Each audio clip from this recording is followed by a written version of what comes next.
Hello, everybody.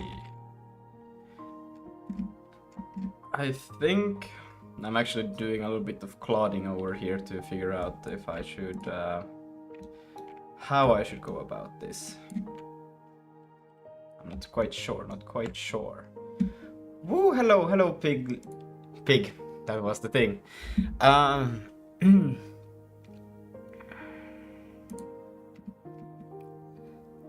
Just going along for the year 2002. Jesus. I was working on a view utility granary 3D in those days. Cross-platform toolkits for any purpose were much less mature and far less plentiful than they are today. If you were one of the comparatively few people shipping UI applications across a wide variety of platforms, you were probably going to have to roll your own UI if you didn't want to suffer mightily with one of the existing solutions.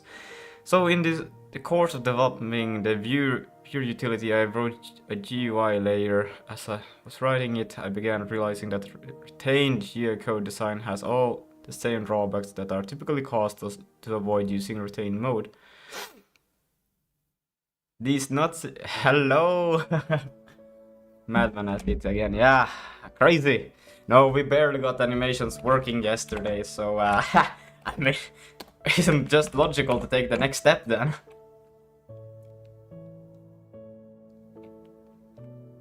Simply what you done when I was gone, like had college stuff to do. Wait, what? Sorry? I'm a bit confused by the sentence. Well, yeah, there is... Because what I want to do is to upload a kind of... oh yeah, I should get rid of those debug prints. Yo, what's up? Yo, what's up, T-Chef? I would like to get it to a point where you guys could also just connect and we could move around. And for that, I'm thinking that I would have to upload an executable to Steam where there's a UI that you can just get. Immediately when you launch the application, there will be a UI, a menu of listing the current servers, and then you can just click on one to join. And then we guys could try out things immediately, because I can hot reload the server with the new logic while we're playing and test things out, and that's gonna be freaking awesome. I just use React.js with WebView overlay. That will obviously be easier, right? Oh my days. Bro really put Vulkan into his inventory, and Vulkan takes 2 slots. And bro got a Zig helmet. This is what I got so far. Wait, you're not streaming on Discord. Oh shit. Let me just... I will quickly just launch the client. Or another client. It's funny. Boom. And let's do stream also on Discord. There. So, yeah. Whoa, this is the first time I've seen the animation. I only saw like screenshots of it and it looked like slowly. This is actually so fire. What? What's the planet, bro? Like, I saw you make like the most random textures for it. What? Oh yeah. I think I can still...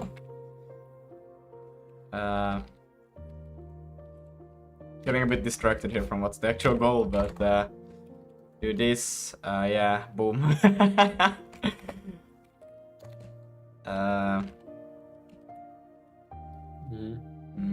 Wait, but there's also this. I think then it actually looks better when the model has the color, not color.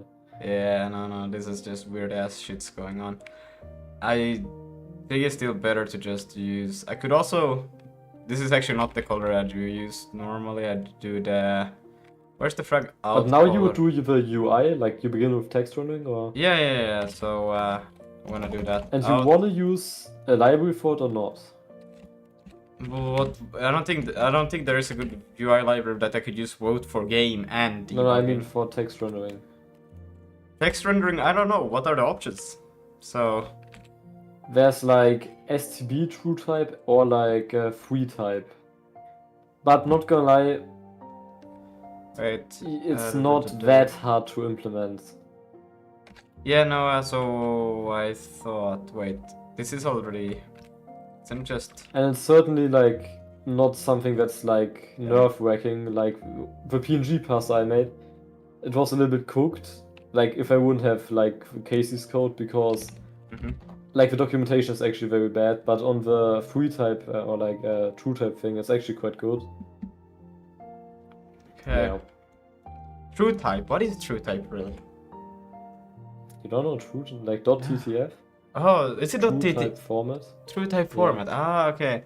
Apple no, because it, like... I mean, I need to really figure out just the basics of how do I even do the architecture. Like, what is a UI renderer? I understand it's something you have a quad and then you render the text on it, but what is? How should I store these quads in the program? Like what kind of structure layout should I have? Do I need shader objects for them? Do I need specific shaders for them? Do I need specific, I need some kind of buffer, right? So upload them there, or how does it work? Like these things. Like basically, you have your like huge atlas of every character you loaded, right, from the font. Yeah. Yeah, and then you just have like a draw quad function. Yeah. And you basically can like specify the character you want from the atlas, and then you like basically with UV coordinates you only select the one character to be rendered in the quad, right? Okay, yeah. That's how you do it. But why? I saw you guys working with splines and shit. Why the fuck did you do that? Yeah, because that's you gotta get your atlas texture, right? So, because it's just a texture, like first before you put it into an atlas, you need to know how can you rasterize a single character, right? And that's what you gotta do with splines. So wait, the TTF is not a texture on its own, it's just the vector positions for a character.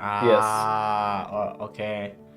It has like even more stuff, like it has also I think it has like assembly, like not assembly, but like a type of bytecode instructions that would tell you how to construct the font if you want to do like vector fonts, right? Yeah. But like normally TTF like gives you the coordinates of points in like some space, and then you put them onto like how big you want your character texture to be. And basically from these points rasterize the image into like, okay, should this pixel be black, should it be blue white, etc. Yeah, and then you have that. Yeah, put it into an atlas, bam. I think for that, I have a friend who he's also doing his own 2D multiplayer game for Steam, and he had done texture rendering, but he said he just took a pixel like kind of format, so it's like Minecraft, you know. So he didn't have to do any of those vector stuff. He was like, I'm just gonna render it straight in there. And that's how Casey does it as well, but I think, I don't know, it's not clean, like when you're gonna have your every character as a view. Yeah, but I don't need clean, I need it there. So I think that would also be an approach I would, because it's. So you want to store the font as images? Well, yeah, basically, I think that could work.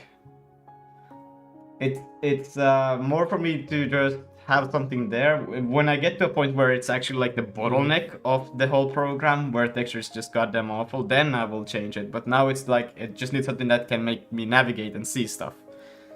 Not gonna lie, I think you won't get nice font results by that. I don't need like nice, I need readable. Yeah, that's what I mean, not readable. Like, it could be like, I never did this kind of approach. Yeah. I don't know, it depends like how much work you wanna spend, right? As little as possible to get the biggest result. Hello, Doomwortel says hello Caters. Like, I would find it funny if you just like make a TTF parser, rasterize it, and like do everything yourself. Yeah. But that will definitely take like 3 days or 2 days, but yeah. Like, it wouldn't be too hard if you like kind of look at how Cheesecake I did it, and then you have the documentation. See, Doomwortel, no, it's not about what is easy or what's hard. It's about what do I need, and what I need is just something that can show what I like, show the name of a server, and that you can click on it and connect to it. That's what I need. Yeah. If it's hard or like, easy, I don't really care. That's irrelevant. Like, if you want to have a font as an image, you need to first get the images. Like, how would you do that? Yeah, well, I'm first trying just to get a good enough understanding about what these GUI's immediate mode, what the fuck that is, Because I'm like, okay, I need a quad, but I'm still trying to figure out how do I architecture it? Like, what do I store? I think it's too like early to do like first you get texturing and then you do your UI stuff. But how can you do a texture? Wait, texture rendering? But I do have texture. I can already render. Yeah. I can render meshes. I can render quads. I can do whatever with what I got. Yeah. So like, you don't need to care about immediate and not immediate mode UI right now. Like first get texturing working and then you can do it. So do you say texture or then text? you can make a UI system. Text. Yeah, but how can I need something to display it on. Yeah, else I can't. Yeah, so that's why I'm thinking that I need to do this thing so I can get the quads because I want to know how to architecture them. But don't you have a draw quad right now? No, I don't have a draw quad. I have only. How do you draw the models? I just create a mesh that then draws but using the entity well, it's not an ECS. Using the entity system. It just takes it loops all of the entities, check if they have a transform and a model. If they do, then it renders. Then it uses that information to render it. Yeah, so okay. I don't really have that's why I'm thinking like an actual UI system that would render as a second pass on top of the world or whatever. And would you want to do immediate or not immediate mode? Well, that's what I'm trying to figure out what the fuck that means. Immediate is basically that you don't store. I'm not sure. It may be that I switch them up. Yeah, wait. But one of them is. One. I remember something about it. I had Omni.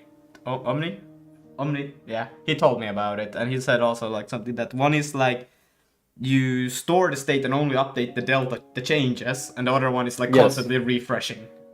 Yeah, basically in retained mode UI you do it basically would be like an entity system, so you would add like an entity like a panel, and this panel would survive over draw calls, and then you can say like you can add like a move to the panel and then it moves, right?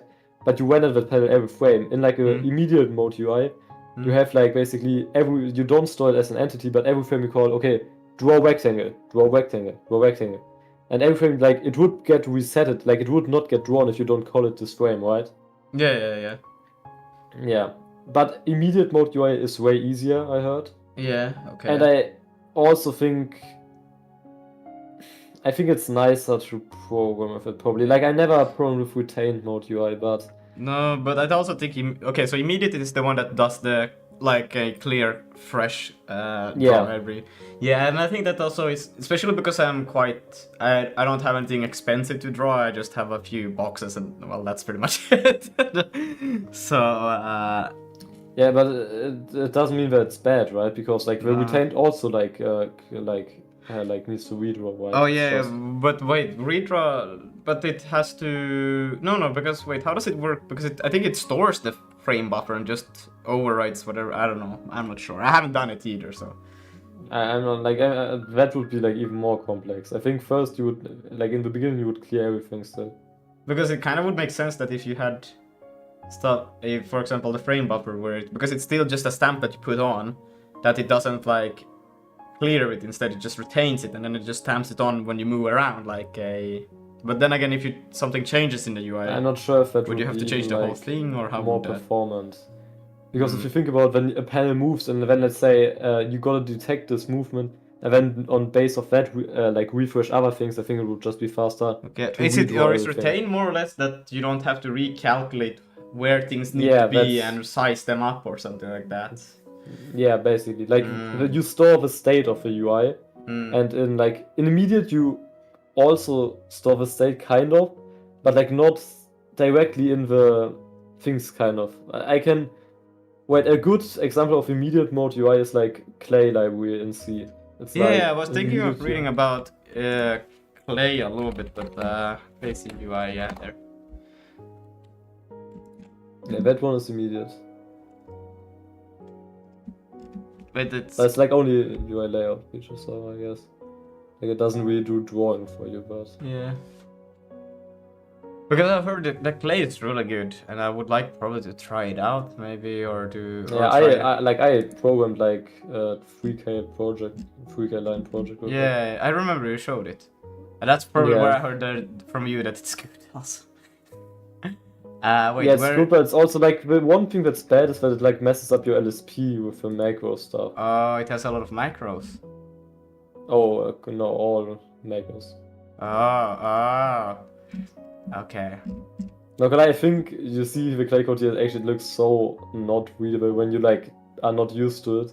Yeah. But it's really crazy good, not gonna lie. Like, it's so... I don't know, it's very great.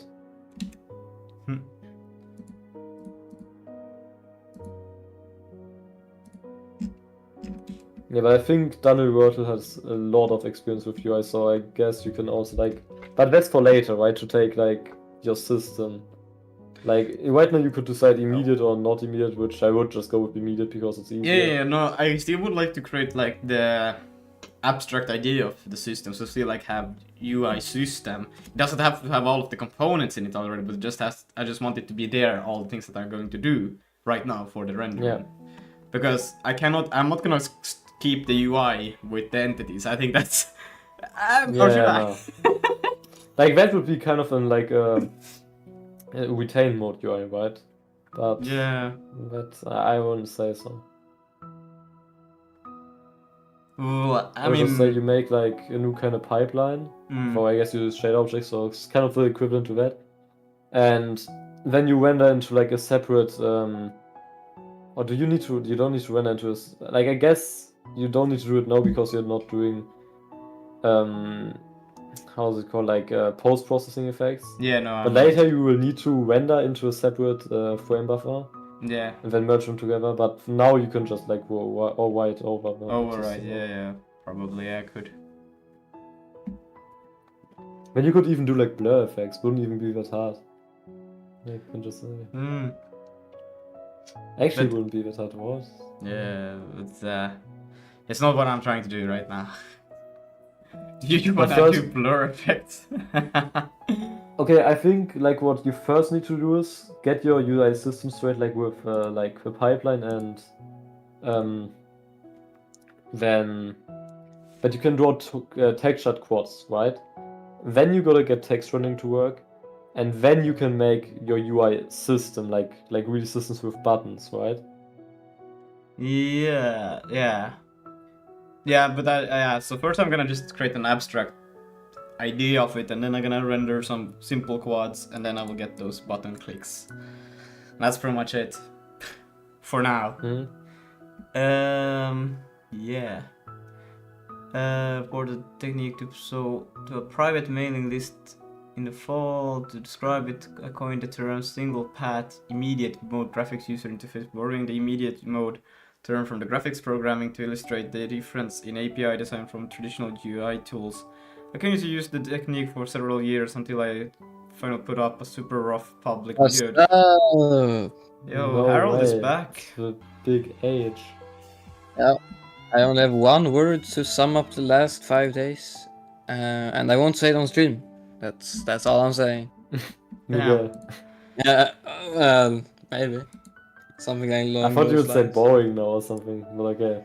I that too, but no, that doesn't express all of it. Maybe I should actually watch this one before I would.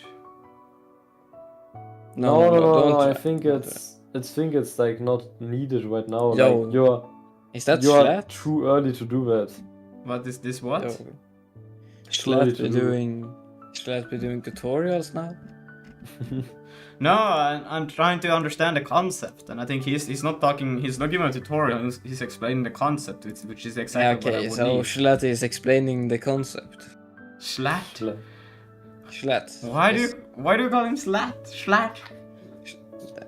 If you Google on Google on YouTube, if you search on YouTube, like Casey, look there. Is this Casey? This is Casey. What? Why are you calling him a Schlatt?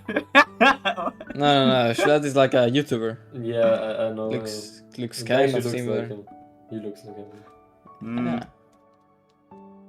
But yeah, no, what I mean, Lucas, is like you need to get quad rendering first, and then text rendering, and then you can do that. Like there's no need to do it now. Like you don't need a UI context, right? Just give up.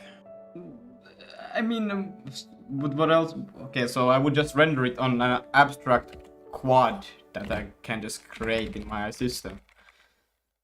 Wait, before we you just continue. need a way to render textured quads. No, that's not what it needs. What it needs is just to make the program work, okay? And well, that's it. And I think it's time for Minecraft now. Yes. Why the hell Well, I is think, my Lucas, what maybe LSP is a good structure for you is if you have like a render command system, Yeah.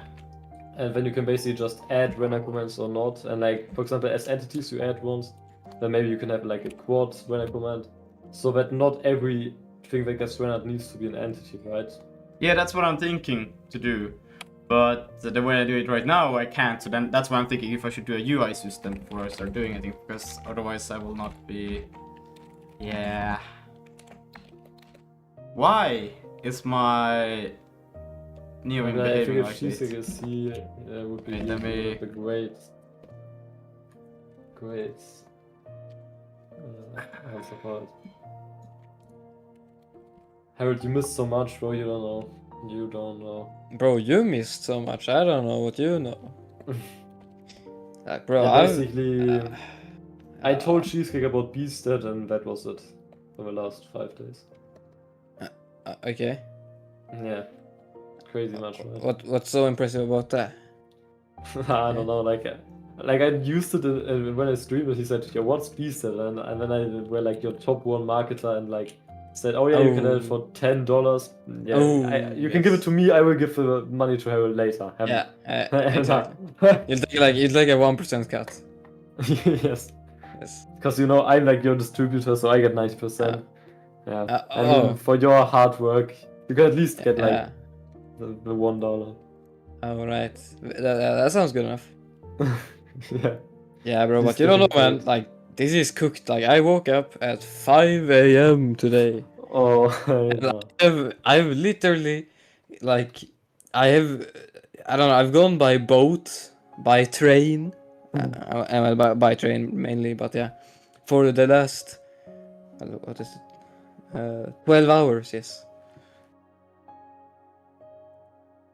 So that's nice. Yeah, I calculated it, and the distance that I have gone and then back, if that was just one distance, I would have gone to, like, Venice in Italy. Yeah. Slight different destination. Slightly different. Both need to travel by like through Germany. For real. Nah, bro, but this was so cooked.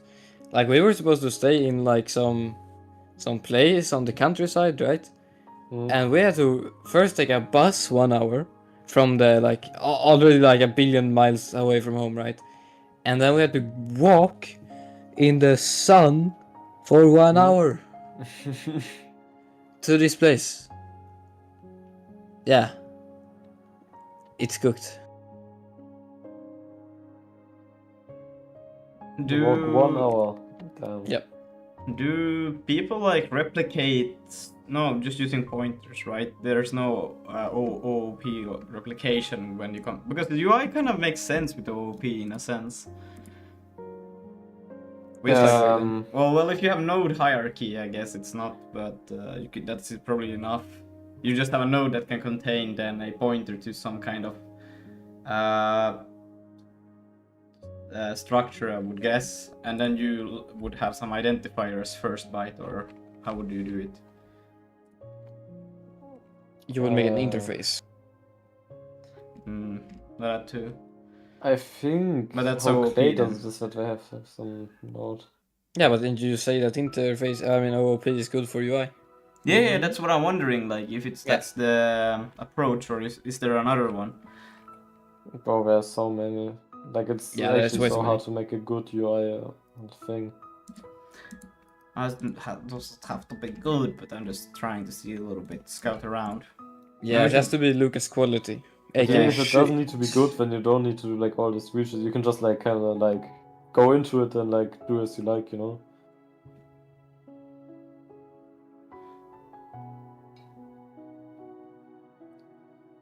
Yeah, no response to that. Yeah. I'm trying to read. Programming on console since I started learning it. My question is, how can I make a good looking? Let me try. What do you want to try? Good.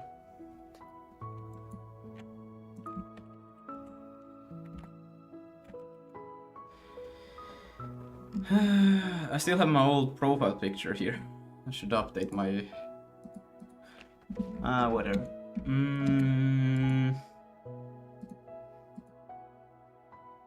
But yeah, I guess we can start by just... You could also like try out Clay for like 10 minutes to see how it feels. Nah. Then I would have to start debugging why it doesn't run and that kind of stuff, and I just want to get to it. Oh, see, it cannot not run. I miss it. It's like a single header. I have two... I don't know, man, it's true. So You have two... I was thinking that that's just a Zig problem that I was about to explain. Zig problem? What? Discuss this with me. I have two modern of a GCC compiler. Well, no, that's not the Zig's problem. That is your code's problem. Yeah, okay. Or what are you trying to do, even? No. We're gonna do the thing. What are you trying to do, bro? Like, what are you compiling? Tries to do UI. Let me just do my UI, damn bro, stop. But you know what is cooked? He doesn't have like quad rendering right now, and he's like trying to learn about retained and immediate mode UI. What is there to learn there, though? Like, I guess a lot goes into like API design of how you. And don't have retained. Don't. But should it be stored? It's still Vulkan that is responsible for the UI render, but should I have a separate UI that's system? OpenGL, bro. That's OpenGL. This guy doesn't know shit, bro. Nah, he doesn't know anything. Should I? Vulkan is just an OpenGL wrapper. More complex one. What the fuck? Should I just do a Digger? I'm just thinking, where do I actually store the UI stuff? Because I store the models here. You know, because in it UI, depends, like, if you want to keep your code as simple as possible, I wouldn't even make a UI context right now, but just like try to add quad rendering in. Yeah, but then I would have to make it an entity so it can have a model so it can be rendered. I mean, you can switch up to render commands instead of entities. Bro, no. You have the UI layer as an entity. And that looks through all of its children, which are interfaces, and then you call draw on them, because they get the index size and stuff, and extra information as well. Or something. I mean, that wouldn't be too bad, but... Yeah, I mean, that will work, wouldn't it? You have, like, the entity, like, root, or, no, not entity, the UI root, that's an entity, right? Then the UI, the rendering calls, like, that, its draw, which calls all of its children, all the UI components and layouts and whatever shit. You know? But I'm not sure if it makes sense to integrate like UI like that deep with an entity, you know, like No. It just feels like more of a hassle than just saying, okay, separate UI and like. Well, I mean, it doesn't have to be very integrated. Like the entity in itself is just, well, it's not even like that deep, bro. I think it could be quite funny because then you could actually move the UI away from the player. Because it has a transform, or if you added a transform, it could be freaking hilarious. Then you would automatically well, I don't know, because I think UI is rendered always as it would be on top of the screen, right? So it wouldn't really... Really? You just don't have like 2D UI, you just have it in-game UI, right? It's more fun like that. I mean, why not make it like just Ultra Kill? Why not just make it a... In-game UI, yeah, I know. Like, why we not? do it, bro. It's more fun. Like 3D cubes that are like close game, and then you can't find the cube because it's like in some cave, so you can't close again. No. Nah, bro, it's not like that. There's plenty of games that don't have 2D UI layers. Yeah, I know, like Ultra Kill. Okay, I think Ultra Kill has 2D UI, but it also has 3D UI. which is kind of fun. Well, Ultra Kill is barely a game. Yeah. Torture. Torture? Bro, I'm looking at a torch in Minecraft. Brother. I changed this one so it doesn't have an offset anymore. But I could make it here, where I could just I think I would separate it, not gonna lie. But what's the drawback of making it then part of the entities? I think you would just clutter the entities for like no good reason here actually. But it's already like they're already cluttered. They're so simplistic that they can't really be cluttered like enough. Because I think it adds more clutter, just more complexity to have them separated. Because then I have two systems of rendering that need to be maintained rather than just having one. I wouldn't like have them very separate. I would have it like I think how I would do is that you have like this render command queue of like many render commands, and then you can just say, okay, for example, if you want to draw every entity, you just add every entity as a render command, right? But then if you want to have a quad, you just add a quad as a render command, and then it's I just take in the raw array of entities and see which one should be rendered in rendered and rendered in. I mean, then I guess the entities are kind of your render commands. They are, well, yeah, they kind of are. I don't have a bool to say render or do not render. Oh, he said it. He said it. Could probably do it. And based on that, also just filter if it should be rendered or not. But also, you need to understand, guys, like, I'm no good in Zig, right? Like, I'm not sure how good, like, structures in Zig are and how, like... Very good. so I have no idea if it maybe is better to solve in realities. Yeah. Yes. You just have it, but bro, it doesn't have to be that deep, right? This entity or like this UI manager, controller, garbage handler, shitty and fight Amazon.com, like whatever it is, right? It doesn't matter. It just has to have an update function, and it can be an entity, right? Who cares, you know? Or like a draw function, at least, you know. You can just have an update function. Yeah, draw function. Like if you have the root for the UI, you're just having a draw function. No. For the wait, what? For the UI? Hello, Kayan. Sigmaster, yeah, no. How are you? I'm alright. How's it going? It's going alright. We are thinking about how to structure the UI. I think first would just be nice to have a structure, like maybe just simple quads of how I would like the UI to look. I think that would be the easiest way to go about it, because then I kind of know where I want pieces to be, and then I also got the structure already. I think that's what I would like to do. Like first as I said, you need to have some way to render quads. Yeah, like, but that means going through and understanding how to do this immediate mode on how to render quads, because this is, I think, what he's talking about here. I'm not sure. I think he talks more about like how you do your design thing, like how you would design your UI system, because like quads isn't everything, right? Okay, you can render quads, but you want to make it nice to use, right? Like for example, that you have a layout and then when you just say like but that's UI quad or something that like automatically formats it in the right way.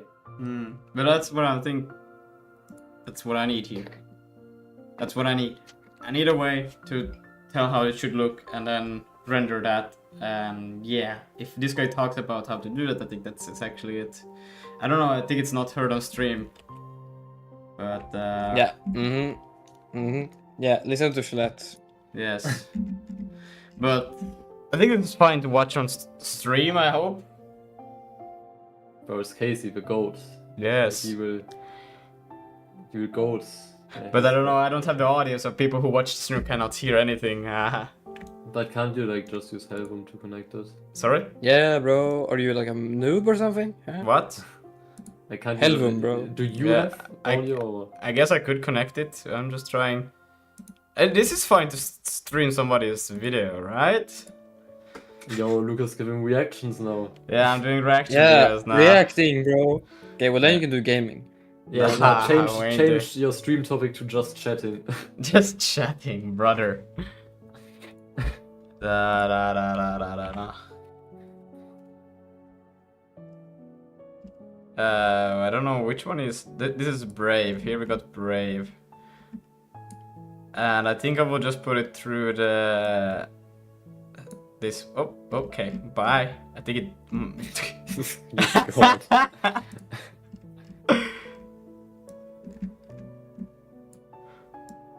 Makeshift slides on a giant piece of paper and talking about the methods for a while in front of a video camera will be sufficient to get the idea across and disseminate the information. So it's something that I can actually have time to do. So this first one is actually a pretty old idea. No, we're hearing something something that on I the started screen. doing in What? 2002, or roughly thereabouts, and No? it's called It Media works. Mode Graphical Yeah. User Interfaces. And I hope this really, is Nah. legal. That doesn't work. Oh, whoa, Cheesecake is here. Okay, now Whoa, whoa, you can whoa, talk whoa! about. Get out! Now you Get can talk. out! Game, application, anything you want. Cheesecake, Lucas wants to already do like some UI system and he doesn't even have quad rendering. What do you say to that? But I think the quad rendering will come with the UI system. Totally. Yes. I'm not sure. I think it's like he doesn't go into depth how you render a quad, right? Like you have. No, but that's not You what have I multiple need. parts. What I need is a way to say that To I want be a quad bad. here What should and I want an array of these quads to be here. That's what I need.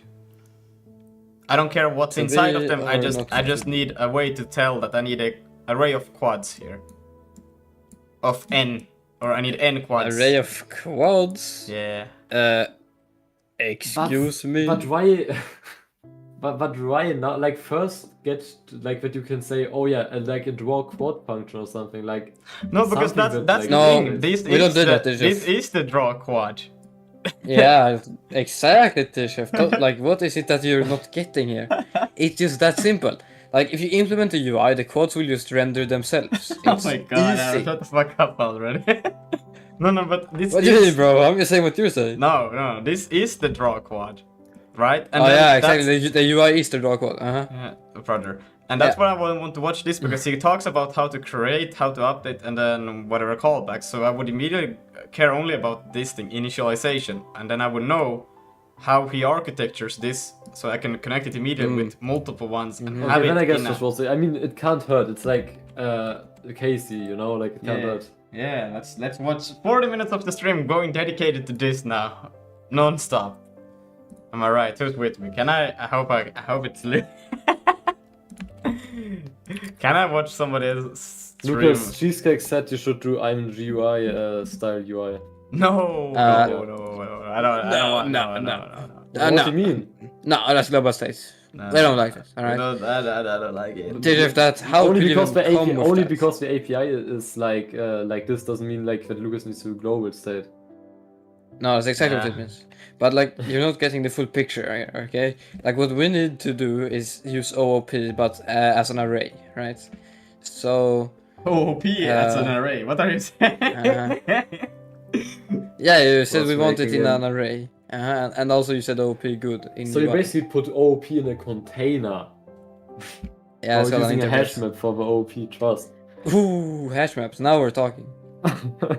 Hash maps. Oh, one axis. What? No. It's almost A67.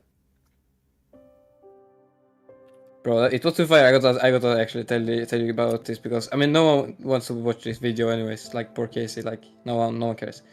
But on the train, well, one of the trains, my teacher, I don't know, she said like some shit with like 6-7 and then some random ass guy in the train just stood up and did the thingy.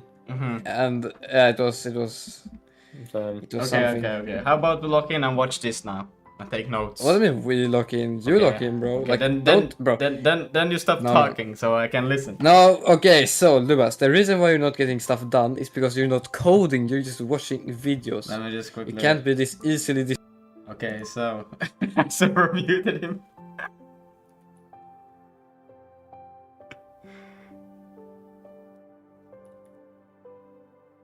Wait, can't he unmute? He's an admin. I'm back, bro. You can't I don't know, I'm unmute? still talking. Maybe I can unmute, I don't know. Okay, but yeah, let's I was just yapping. let me Okay. 40 minutes lock in here, okay? 40 minutes? Yeah. Okay, maybe we won't Bro, watch the whole thing, but you're watching this in like 4 times speed now, alright, buddy? Like, you gotta start working, alright? okay, You can't just be watching YouTube all day. Okay, let me watch it. Damn, bro. But in double speed then, okay? No. What do you mean, no, you watch everything in double speed. Why not this, huh? No. I What? wanna focus. Okay. So look in then. Is there a shortcut for speeding up and slowing? Nah, because if some Well, If some Harold got muted, yeah. yeah. If some nah.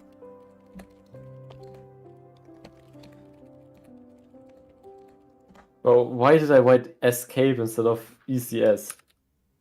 Because you're trying to escape the easiest hell, yes? Uh-huh. By the way, why are you using ECS? I'm not. Oh, okay, good.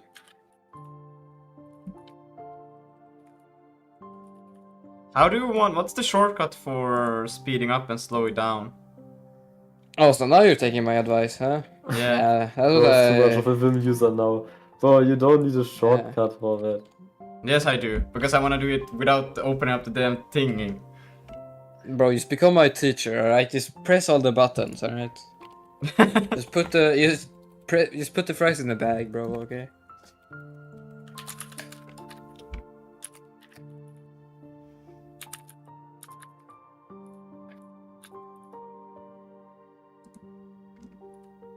Maybe there's a Chrome extension for it. I will get it. Yeah, there's a Chrome extension for disabling Lucas. That's crazy. Add extension.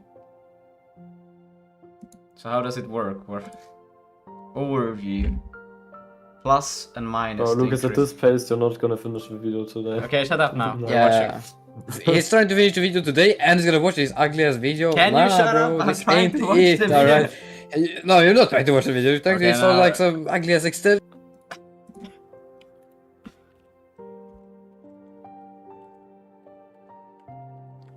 The fuck is this?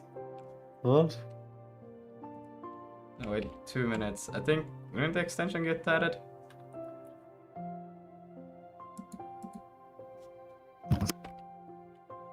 Yeah, now it worked.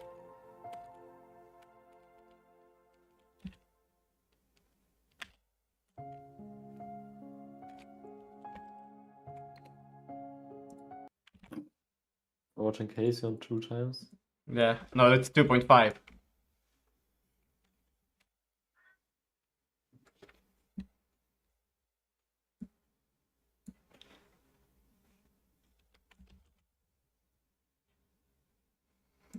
Oh wait, the thing died again for the... Where did Helbum go? Right, it's here. Bruh.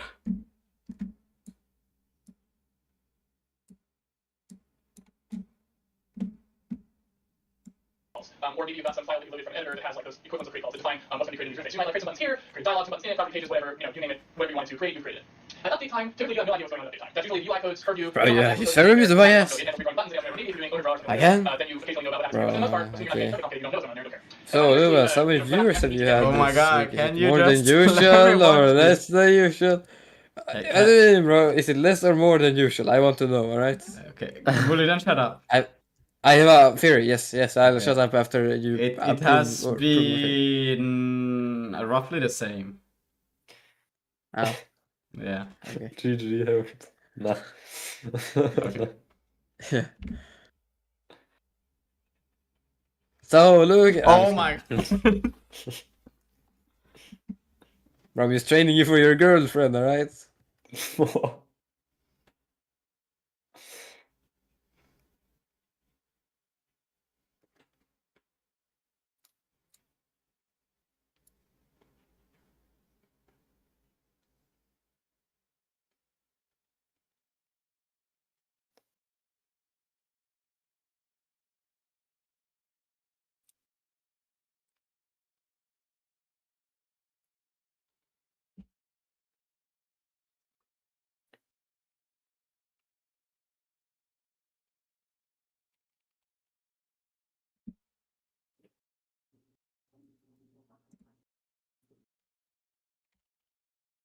Holy. Shh. I actually just Lucas is watching a video. let me do this. Okay. This is so much, man. No. Let me try to. I will do this. Okay. Wait. Some one of you say something. Anything. Okay. Thanks. That's enough. He's watching a video. Just like you expect in a video mode, Be you're quiet. You go through your code and you start doing things that you want to do to get your interface I on was screen. just So, imagine, for like- example, I might do something like if do button, right? Let's say that this was going to be a button. I might call the do button thing, and it's going to return me true if the button was clicked or false otherwise. Yeah, so imagine. I'll just do whatever I want to do when that button was clicked. Right here. There's no need for callback or anything else. It's going to do it. And it's not, then I won't do anything. He's watching a video. Don't laugh, And then I can do other things. I can have ifs that say, oh, if this state is this, I'm going to do this. Or I could do some kind of switch or call a function that does some other parts of the UI if I want to. I can have for and while loops. I can do a while loop and draw a button on each loop, whatever I want to do. Oh man, I smeared so much shit on my screen, bro. I'm gonna have to get a screen protector right out. Yes, I'll be right back. Oh, by the way, be quiet, Lucas is watching a video, alright? Can you just for real stop now? I'm trying really to do. What is this? Whatever. Okay. Code that sets up all the stuff that you're going to draw, and then you just magically go draw, and it'll draw the stuff. No, you have an update loop which pulls from your data, not some data that's defined by the renderer, but your data, and you decide how the user interface gets done on each update yourself. Okay, that's basically all there is to it. Now, granted, I'm going to have to explain a bunch of other things because this may look totally strange to you, and that's understandable. This isn't the way user interfaces are normally coded. But honestly, really, despite the fact that I might spend 20 more minutes talking about this, that's the only key difference between immediate mode user interfaces and standard user interfaces is they're just trying to do what immediate mode graphics did as compared to retained mode graphics, because we all pretty much know how hard retained mode graphics suck. That's why we use immediate mode graphics. Same is true of immediate mode user interface. I think regular graphical interfaces, which are retained, you do inits, you have them, they know state, they know what their button is, whatever. I think those suck, and immediate mode graphical user interfaces are kind of the answer, in my opinion. Okay, so how does this stuff actually work? How do you actually do code in this manner? Well, the primary idea that motivates how this stuff is going to work, and again, this is just one implementation. The core idea I've already said, so there's a million different ways you can implement this. Here's how I tend to implement it. The core structure is called the UI context, and what that does is that tracks the state of the user's interaction with the system at any given time. Now, there's a key point here that I think a lot of people fail to realize about user interfaces, even complicated ones. And that is that there's a massive, massive amount of redundant state typically stored in a retained mode graphical user interface. It's not uncommon at all for something like, say, an edit box in a user interface to retain all of the information necessary to edit the information in that edit box, even though the edit box is not being engaged by the user in any way at a particular time, right? So if I have two edit boxes on the screen, the user cannot be editing the text in both edit boxes at the same time, obviously. However, both edit boxes specifically carry out all of the baggage that they would need to do so, even though one of them, the one that's not being interacted with at this time, only needs to know the text. That's all it needs to know. That's all it's doing. It's just going to draw that text. It doesn't even know anything else. But it still probably carries around, stuff like, oh, what was the mouse state? When was the last time I clicked down? All these pieces of data that it would need to interact with. That's fine. We're not really concerned with memory so much in graphic user interfaces. Typically, that's not that big of an issue. Although those of you who have ever used Visual Studio may have noticed that sometimes you click on something and it says, this may take a long time to expand. Are you sure you want to do it? Or things like that. So I don't know. Maybe sometimes you are. But for the most part, you're not. So I'm not trying to say that's a bad thing. The point is, that redundant state is actually something that can be exploited to make a much more efficient piece of code that's simpler easier to understand. And what that is you can say, well, you know what? The user can only be interacting with one thing at a given time. So let's just make a single structure that's kind of global to the user interface. That's the state of the user interface. That is the state of the user's interaction. Because really, that's all we need. We don't need anything else. Everything else is data that's coming from the application, and that application is storing that data in its own way. The text in an edit box should not be stored in the edit box. The text that's there means something to the application, and it's stored in some application data structure. So we clearly don't need all of that. So what do we actually need to store in the UI? And the answer is just the minimal amount necessary to interact with it. So I'm going to go over the simplest set of interactions that you can do, which is a button or a method to interact with it. Actually need to store in the UI, and the answer is just the minimal amount necessary to interact with it. So I'm going to go over the simplest set of interactions that you can do, which is a button or a menu item. But this extrapolates to basically any kind of widget that you want. Now, what I've done here is I've shown the two most important members of this UI context, which is what is the hot item in the user interface and what is the active item. Now, basically, these two things are using what's called the UI ID struct, but really all that means is some method of identifying the item, and I'll talk about what that means in a second here. But we have two things, hot and active, because typically user interface elements have sort of two states. There's about to be interacting with this item and actually interacting with this item. If I'm about to be interacting with the item, typically it's like I move the mouse over that item, let's say, or I'm using a keyboard interface and I've highlighted the item. So typically the item wants to draw itself highlighted or show up in some way that suggests to you that, hey, you know what, maybe you want to interact with me right now. Maybe not, but maybe you do. Then, if the user actually starts the interaction, they click the mouse on it or do whatever it takes to get that widget going, then that's an active item, by my terminology here. So hot means like about to be interacted with, and active means I'm actually interacting with it. Okay, and we'll see how we use these two things in a second. But that's basically the majority of the information that we need to store for basic UI. Now, the way that we identify items is kind of interesting in immediate mode UIs because it has a very different property from the way that we identify them in standard UIs. In a standard UI, the typical reason that you have an identifier, like I showed on one of the previous slides, was because there are different sections of code that need to talk to each other about a particular item. I created the item over here, but I need to access the data from the item somewhere else, right? Make sense? In that case, what you're talking about is some globally unique identifier that's set up beforehand or whatever, however you want to do it, right? For immediate mode UIs, we don't really care about that so much because of the immediate mode nature of it. We can always handle all of the interrelations, the complex interrelations, on the app side because it's all using app data. We don't have to have there be ways of getting that information out of the GUI because the GUI is not storing any of that information for you. It's all clean and on your side. So we do need identifiers, however, because we need to remember things like what element the user was interacting with last frame, for example, or even this frame. So we need a method of identifying them. So typically what I do is I don't want to actually have to make a header file with these IDs, and I don't want to have to make them globally unique. I don't want all of that headache that's sort of associated with the old way of doing the user interface stuff. So what I do is I typically use just kind of when you call in to do a button action or any of that sort of stuff, you just pass in some bits of information that will uniquely identify you. And this is almost always readily available to you, except in very complicated scenarios, which we can talk about later. So in the basic scenario, let's say I'm just doing some buttons and so on, and maybe when I do a button, then I'm going to go call some function that's going to do some stuff, right? For the global identifier for that button could easily just be the function pointer, for example, right? Because we know that that's globally unique, and we know that any user interface element that is going to be interacted with that's going to do this action, we probably want them to always share that, so that way, when one of them becomes hot, then multiple of them could light up, for example, just so you know that they're the same activity. Of course, normally you don't want user interfaces that have lots of buttons that do exactly the same thing on them, but that's not the point. And furthermore, sometimes you want to be very specific and have even two things that basically do the same thing or have the same meaning be separated in terms of the hot item and so on. So sometimes you keep more information out, which is like, for example, the owner, which is like, oh, when I went in to draw this group of user interface elements, I'll use the pointer to that function, or I'll use the pointer to the data that I was being driven from for that group of items, like the menu or whatever. I'll use that as well. So they're just basically pieces of blind data that the application passes in. Index is another one in case I was doing an array of things, whatever. And it's very, very similar, again, continually drawing comparison, very, very similar to the way it would work in a immediate mode graphic system when you need to get feedback from the hardware or from the library, for example, feedback buffers, that sort of thing. The library does not care how you want to identify these things. You can use any identifiers that you want. It's just there so that you can uniquely pick out a particular item. So here's an example of, this is code in the UI library. So this is not code that you would be writing unless you were implementing the library. This is the code that you'd be calling. So I talked about do button, and I was saying that it returns a bool, which is true if the button was clicked. So you know to do something when you called it, right? And the example here, you pass in the context, obviously, some piece of identifying information, and again, that's your decision, but the struct, that UI struct is an example. Say the text of the button, I don't know, and some other crap, maybe where you want the button placed, I don't know, maybe there's some auto layout happening, who knows. Again, all of that's dependent on how you want to implement your library. But the logic is incredibly simple. Basically, we just say, if we're the active item, and in order to determine if we're the active item, that's a call that usually goes into the UI context, which compares our ID versus the active ID. And if they're the same, then we're the active item, and if they're not, then we're not the active item. Very simple. If we were active, then if the mouse went up, meaning the user released the mouse button. Yo, Lucas, hello, welcome. Welcome to the Herald podcast. Hey, right here.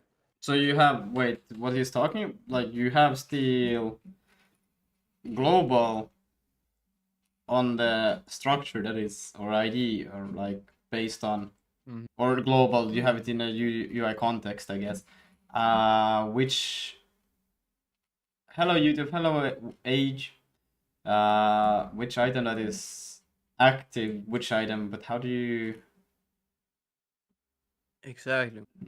So you have to get, I don't know, because fuck you, I didn't hear the beginning of the talk, but I guess you would have to somehow calculate by the chords, see hitboxes, if you're on something.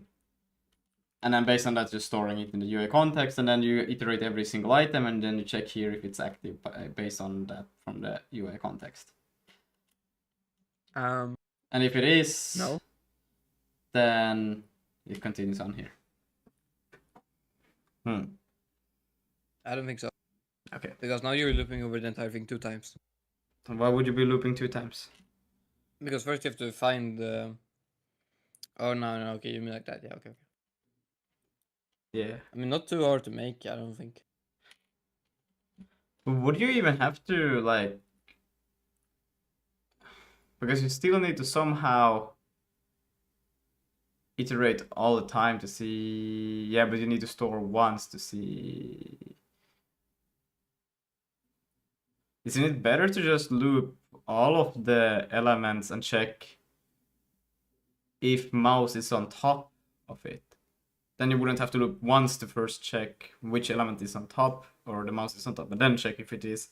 Instead, you would just stop immediately when you find the element that the mouse is on top of and just proceed with the action there. Yeah, I don't know what Bro is on. I'll continue watching. If we were hot, which again is the same as active but a different ID in the context, so just compares against that and says it, that means the user was still over us. Then the result of this interaction is true. So we're going to return true, and eventually when we fall out of here, and that's going to go ahead and tell the calling code that it's time to do the activity for this button. If we weren't active, then if we were hot, actually, okay, it's a good point here. Regardless of what happens, when the mouse goes up, we set ourselves to not be active anymore. That's because the definition of a button's behavior, of course, is when you click down on it, then when you release, if you release on top of the button, meaning it was hot, then the result is true. If you release away from the button somewhere, then you don't consider that a click. It's a standard UI thing. Obviously, you don't have to do it that way, but that's kind of the convention, so it'd be weird if you did something else. Your users would get a little confused, although many games often don't implement that correctly. What are you going to do? Now, okay, so if we weren't active but we were hot, then we just need to know, did the mouse go down? Did the user click? Because if the user clicks while we're hot, then we become active, right? Because we were about to be interacted with as a button. We know the user was over us because we're hot, so if we click on it, we become active, and now we're the active item. And now we're going to be in here next time the user interface does something, and maybe the mouse will go up and we'll be able to return true. And finally, regardless of what happens up here, if the mouse is inside us, if we were the hit region, which we, presumably the user passes where we're supposed to be here, then we set ourselves as hot. And the way that works is we call into the UI code and say, set us, we're the new hot item. What that does is it doesn't directly set it as it does with the active thing, right here with the mouse down set active, which usually just directly sets the thing as active. When we do the set hot, it looks to see if there is an active item. If there is an active item, it doesn't set us as hot, right? Because that item is being interacted with, and we're not going to be hot, right? If there's an item being interacted with and you move your mouse over other widgets, they should not become highlighted or anything. So this is simply a request into the UI system. If there was no active item, make us the hot item because we are hot. Finally, after this, I haven't written anything in here, but this would presumably draw some stuff for the button and whatnot as well. You display the button however you want to display it with a frame around it, draw the text, who knows, whatever. Same exact code you would have in a regular graphical user interface where at the time when it's time to code it. So again, this is not something that you write on the app side. This is something that the library is doing, and it's a function that that gets called by the calling code. Very, very simple stuff here. Okay. So, you can imagine more complicated widgets than just that require more than just hot and active, like a button does. But there's a surprising number that actually do that. Scroll bars are pretty much the same. Most of these things are pretty much the same. The only difference is some more complex ones, which are like edit box, text edit boxes, and so on, will require interim information like where the cursor position was and what the hot selection region is and that sort of thing. So sometimes you have some widget-specific data that the UI context will store for that widget during its active period. But again, I wanted to keep this relatively simple, so I'm not going to go into how that stuff works. It's pretty easy to extend to do them. So I just wanted to show here the example of just kind of draw out some more parallels between how you use this code and how you use graphics code. The immediate mode graphics code looks, like, for each object and each batch in the object, I'm going to set the material and draw some triangles, and then maybe I'll do the transparent ones last, and I'll sort them and do some batches there. Or, maybe this gets kind of complicated, and I do some checks, like if something was called, then I'm not going to draw it.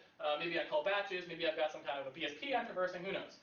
This is entirely in the app side of things, right? This code does not live in the renderer. That was a very important part of the progress of graphical, kind of like graphical coding, is realizing that retain mode was not a good thing, because the way that the app needs to express how things get drawn is necessarily going to look like this. It needs the flexibility there to do whatever it wants, because each game or each application is very different when it comes to exactly how the flow is going to work.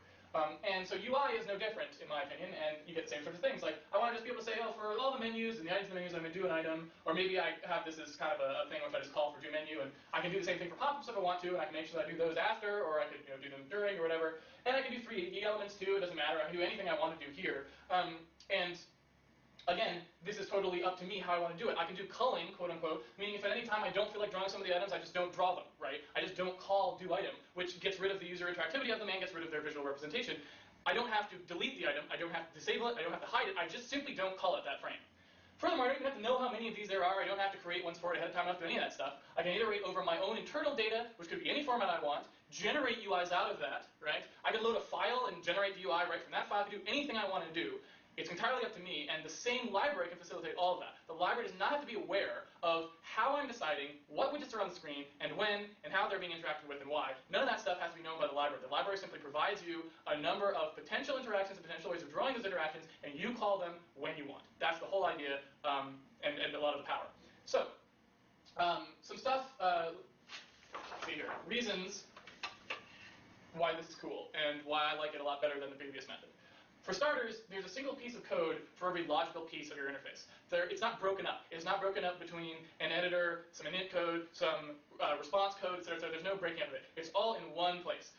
If you wish to load something from a file, you could, but that's entirely optional to you. For the most part, all you have to do is just write a single piece of code which encapsulates where something's drawn, how it's interacted with, and what you want to do when that interaction comes through. It's all in one place. No matter how complicated it gets, it's all in one place. And that's very important because it keeps the code much cleaner, and it makes it much easier to edit when you know that if you want to edit a particular piece of the UI and change its behavior, you only have to go to one place in your code. It's not scattered, right? It doesn't lead to code proliferation. There's not an object per widget. There's none of this stuff. It's all very, very straightforward. And similarly, kind of along that, there's unified flow control, which means that the graphical user interface library is not in control of what's happening at any time. It is in a regular user interface that's got kind of an update loop that's going to do, and it's going to sort of either call you back or do message queuing back to you, and so on. That does not happen in the immediate mode system. You are always in control in the immediate mode system. You have a single path for your UI that works exactly the way you want, that mirrors the structure and behavior of your app, and then you're always just calling out to the library and... What is... Do you have 10 outs? What is 10 outs? Tension. Sure.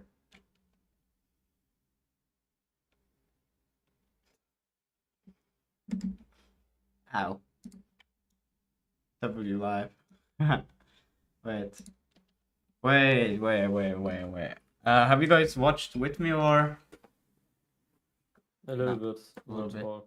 Yeah. No, I'm a bit. It's. I think the beginning got me kind of. I didn't listen as well because it was too hectic. Single piece of code. Because I like what he's explaining now, but I'm not seeing like. Like you would have one place where you do all of the UI stuff, the action, everything in one place. But I'm like, isn't that what you would do either way? I'm a bit unsure.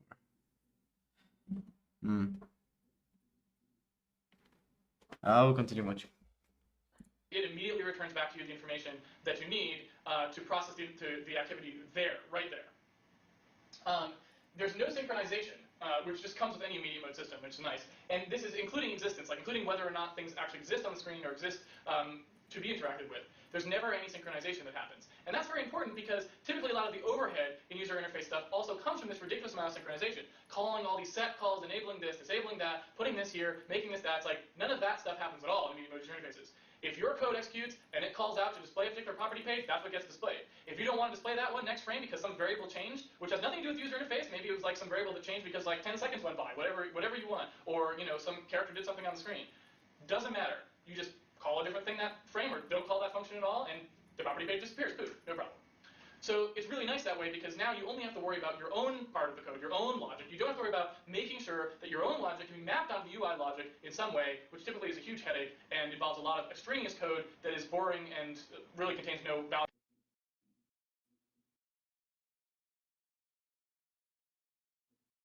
What? WLI, this is comparison of dumb Angular versus Chad React. What? What does that mean? What are you guys talking about over there? Then I know some emojis I can't even see what they are.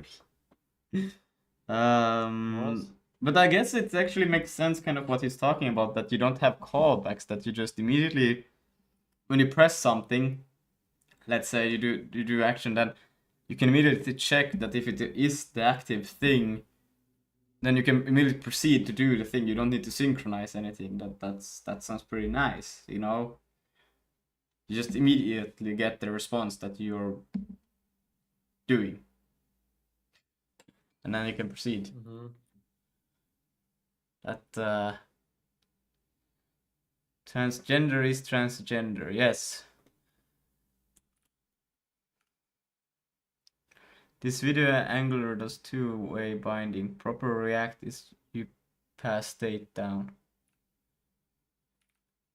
This video Angular does two-way binding.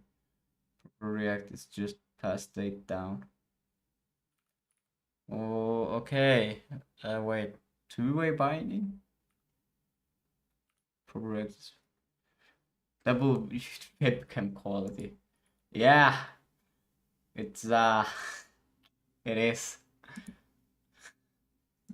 That your own logic can be mapped onto the UI logic in some way, which typically is a huge headache and involves a lot of extraneous code that is boring and really contains no valuable information.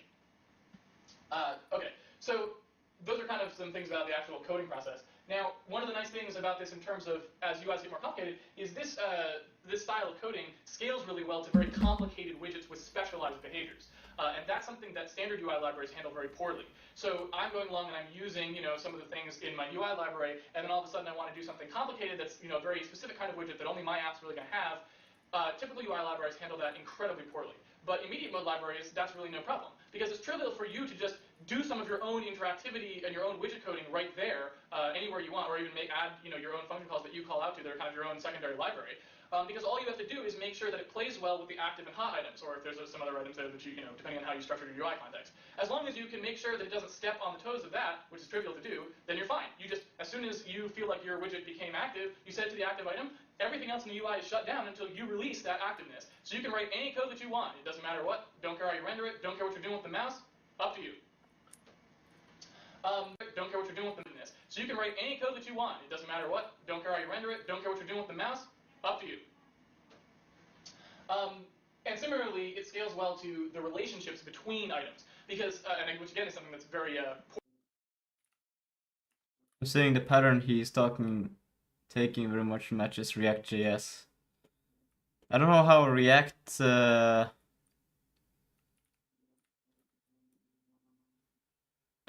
person seems to me, I know him as an older version. There is an Casey is quite older than this. Yeah, this is for like 20 years old. How old is this video? 20, I lied, 10. What?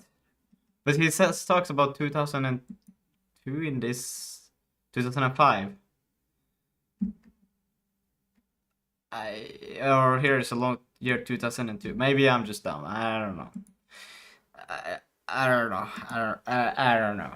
I'm saying the pattern he's talking very much matches React.js. I don't know how React.js does it, to be honest. So let's see. Poorly handled in typical UIs. Items, because which again, it scales up to you. And similarly, it scales well to the relationships between items, because, which again is something that's very poorly handled in typical UIs. If you want to do all kinds of crazy stuff, rearrange the orders of buttons, hide huge sections when something's checked off, only show something when a particular item is set to a particular value, those things are as simple as the code necessary to check them. If you want to only display some huge set of widgets when a particular value is set to 5, it's an if value equals 5, open brackets, do all the items. That's all it is. It's just wrapping up the code in one if, right? That's the way it should be, because you're not asking to do anything complicated. Normal widget libraries typically make this kind of thing incredibly complicated. They involve you having a callback on the change in that item where you check to see if it's that, and if it is, you call to set the other widgets to something else or remove them. It's just a disaster. In immediate mode, it's just a disaster. It's so true. Oh, I used to, in Unreal Engine, I used to do this. I did an MCP, what are they called? What are they called? Not MCP, MC, View Model Controller, VMC? Whatever they are called. And it was horrendous, the amount of callbacks that I had. I remember the prime time make live stream with him a lot. Yeah, MVC. Yeah, MVC. Oh my god. Is this a disaster? No problem. No worries whatsoever. Now, these are particularly of interest to game programmers, I think, or people who write 3D editing applications of some kind, which is that immediate mode GUIs really integrate fabulously with pieces of code that don't actually have any knowledge of user interface or don't even want to be involved in user interfaces at all. Say, for example, your rendering library, your animation system, all of these things are typically not written with user interface in mind. But almost always, they have some way of doing, say, for example, rate picking, and they can always render themselves. And that's all you really need to turn them into an immediate mode widget. Because all you have to do is you just have to go, okay, well, I'll make my own little do button behavior kind of function, and instead of using is inside rectangle as my test, I can just use your kind of function, and instead of using is inside rectangle as my test, I can just use did the mouse hit this item using the picking call of my renderer or whatever. And that stuff just integrates perfectly because you can do it in the middle of some very complicated rendering loops that involve setting the camera position and all these sorts of things. All of that stuff you can just write the way you would normally write it all in the middle of your normal application, and you can just make the immediate mode GUI calls right there, and it just works. So it's really, really easy to tie any other complicated code into the immediate mode user interface. That is extremely difficult to do in typical UI systems. It often involves deriving from somebody's class and hoping they have enough messages or enough data things or whatever, God only knows what the hell's in there. Hoping that stuff will facilitate your ability to do what you need to do. It almost invariably doesn't. You don't get the callbacks at the right time. You have trouble setting up all your context things. It's just a disaster. To the point where even in professional 3D applications, oftentimes you have two totally separate systems running the user interface, one for the 2D user interface, one for the 3D user interface. That's crap. Why? There should not be two different systems. It's just a user interface. And immediate mode GUI lets it be a single system. Single path, no Let me hear that again. Running the user interface applications, oftentimes you have two totally separate, where even in professional 3D all your context things, it's just a disaster. To the point where even in professional 3D applications, oftentimes you have two totally separate systems running the user interface, one for the 2D user interface, one for the 3D user interface. That's crap. Why? There should not be two different systems. It's just a user interface. And immediate mode GUI lets it be a single system. Single path, no problems. Finally, immediate mode... He also suggests that you shouldn't have separate system for 2D and 3D rendering. It should just be... it should just not be that. There's also MVVC. Wait, what was MVVC? I think I have also heard it. DC, currently we are 6-7 guys working on the project Lucas 2.2. Subscriber, video amount, Discord, Twitch, Reddit, license, creative commons. What? Reuse allowed. What are you saying over here? Track with creator. What the hell? Mode is perfect for real time. As you might... Finally, immediate mode is perfect for real time. As you might imagine, immediate mode and real time hand in hand. And the reason for that is that you're passing down everything every frame. You're going through the user interface every frame and drawing it while you're interacting with it in your own code. So if you want to do crazy stuff, like have your animation system animate some guy and it puts the frickin' button on wherever his, above his head or something, no problem. Because each frame you just get wherever that position was out of the animation system and you call the draw button code right there. And it just magically works, right? Again, no synchronization issues. You can simply do a single path where you would normally be doing all your stuff and you can just put the calls to the interface right in there. And you don't have to worry about all these sorts of... Well, that would work perfectly. Then the way he's explaining it is you could just make this system part of the 3D. Like, I think I will probably make it part of the entity system then, because then it would integrate as a actual button that is an entity around that you could actually interact with. And based on that, make an action also,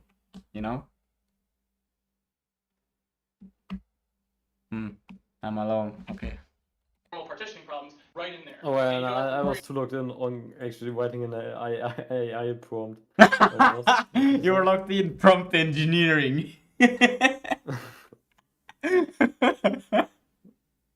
Did you write, you are Linus Torvalds, you are a senior engineer? Nah, still gotta do that.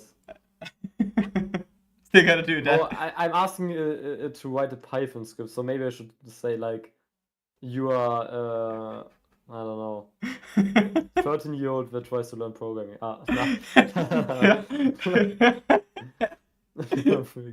I don't think you just need to write exactly what you want in plain English, and it will pretty much give you back the same. What also, just like write my prompt in assembly. Maybe it understands it better, machine to machine. Yeah, let's talk machine to machine. Finish Danny. Yeah, no, sorry. I don't know. I haven't really. My latest video hasn't been the best. I need to find a different strategy to make videos. I think I'm thinking of how to do it right now. I should probably just try something, but it takes time to make a video. And right now I'm more hyped about making this programming this project than I'm about making videos. So I'm gonna double down on that. Wait, where the fuck am I? Stuff, and you can just you can simply magically works, right?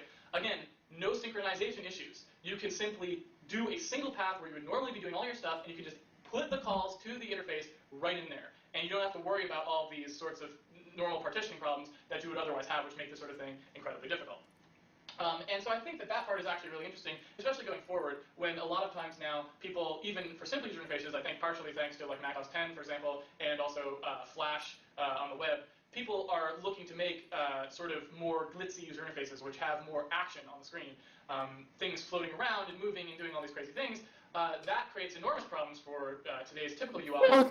No, I said it, no! I want to know! No. Fuck. Bro, please, I still don't have tokens. Oh no. Oh no. Okay. Things floating around and moving and doing all these crazy things, that creates enormous problems for today's typical UIs. Immediate mode GUI, no problem. It's made for that. In fact, it does that better than the stationary stuff. Because, hey, stationary stuff doesn't use part of the power of the immediate modeness of it all. So I think there are a lot of really compelling reasons to use it. Now, that said, obviously, there are drawbacks. Whenever you switch from one thing to another, you're making trade-offs, and in immediate mode GUI's case, I think that it's overwhelmingly in favor of immediate mode GUIs. However, there's definitely some trade-offs that you should be aware of.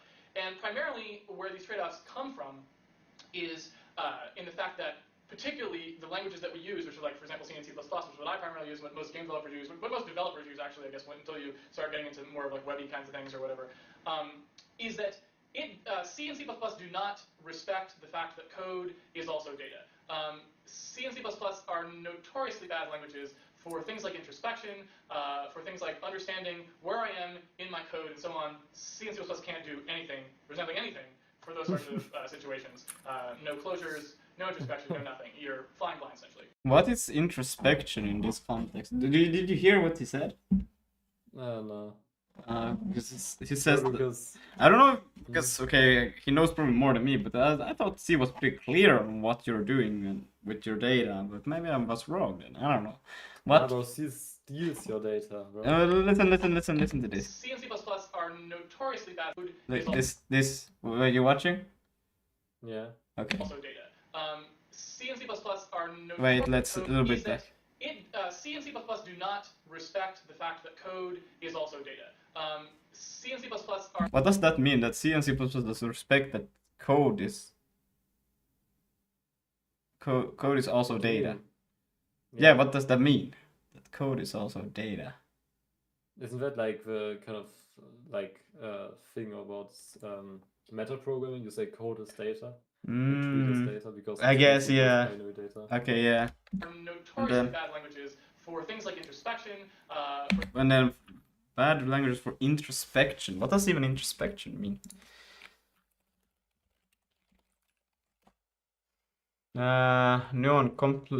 Contemplation of one's own thoughts, feelings, and sensations, self-examination. I guess, yeah. Things like understanding where I am in my code and so on. C and C++ can't do anything, resembling anything, for those sorts of situations. No closures, no introspection, no nothing. You're flying blind, essentially. And what that means is there's really no way for you to have code that thinks about the whole UI in any real way. It cannot traverse it in any way other than actually just calling it, right? You have to actually execute the UI to know what the UI is. And that's where a lot of the power of immediate mode graphical user interfaces come from, but it also means there are some drawbacks. For example, anything that you want to do that's based on layouts or looking at the size of the total UI and then doing something based on that size, anything you want to do regarding that has to be one frame of lag. Because in order to look at what happened at the end of all the layout, you have to actually have called the code.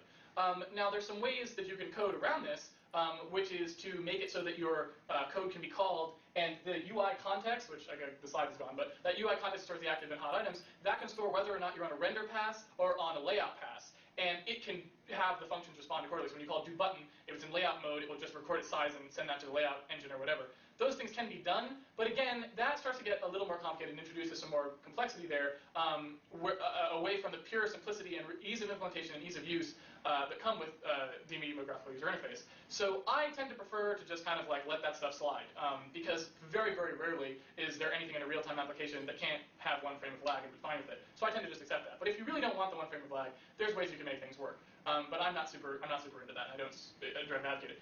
That sort of thing, on the other hand, is not a problem for retain mode things, because retain mode things can loop over their stuff. The sort of code that's in charge can loop over as many times as it wants, and that's kind of a little more powerful in that sense. Either way. Other than that, I don't think there are really any drawbacks in immediate mode GUIs. There's just that one, but that leads to some problems. Most everything else is a clear win when going from the graphical user interface of today to an immediate mode graphical user interface. I think you pretty much get all wins. The only other one I can think of is that it becomes a little more, there's a little more onus is on the application if you want the user interface not to update every frame. So for example, if for some reason the user interface is very complicated and drawing it was a big deal, so that you didn't want to have to draw it every frame, you only wanted to draw the parts that changed, for example, that becomes also much more difficult because you're kind of counting on code flow to generate the user interface in the first place. It's hard to isolate things and do changes. So again, the app side ends up having to be more responsible about that sort of thing if they really want it, because they're the only people who can really do anything about that. And that's kind of akin to what happens in 3D app with culling and so forth. The application is responsible for doing those sorts of things at the course level. And the same would be true of IMGUI. So again, a couple trade-offs there. So in closing, I think there's a lot of really compelling reasons to use this, and I hope that people experiment with it as I have, and I suspect that as more people use it, if it becomes popular, then there will be a lot more things that people find out that I don't know about yet, because I've only been doing it in my, for my limited uses, and I've only figured out the things that were apparent to me. I'm sure that as other people use it, they will figure out more things and come up with more clever ways to make this stuff work. Standard graphical user interface libraries have had many, many, many years of evolution, and this has only had, basically my time, which has not even been dedicated to it, and it's already gotten pretty far, which makes me think that it's a decent way of doing things because it's so easy to make progress there. But I'd love to see what would happen if a lot of other people started banging on it, coming up with their own ways of doing things and making standard libraries and so on. I think that would be really cool.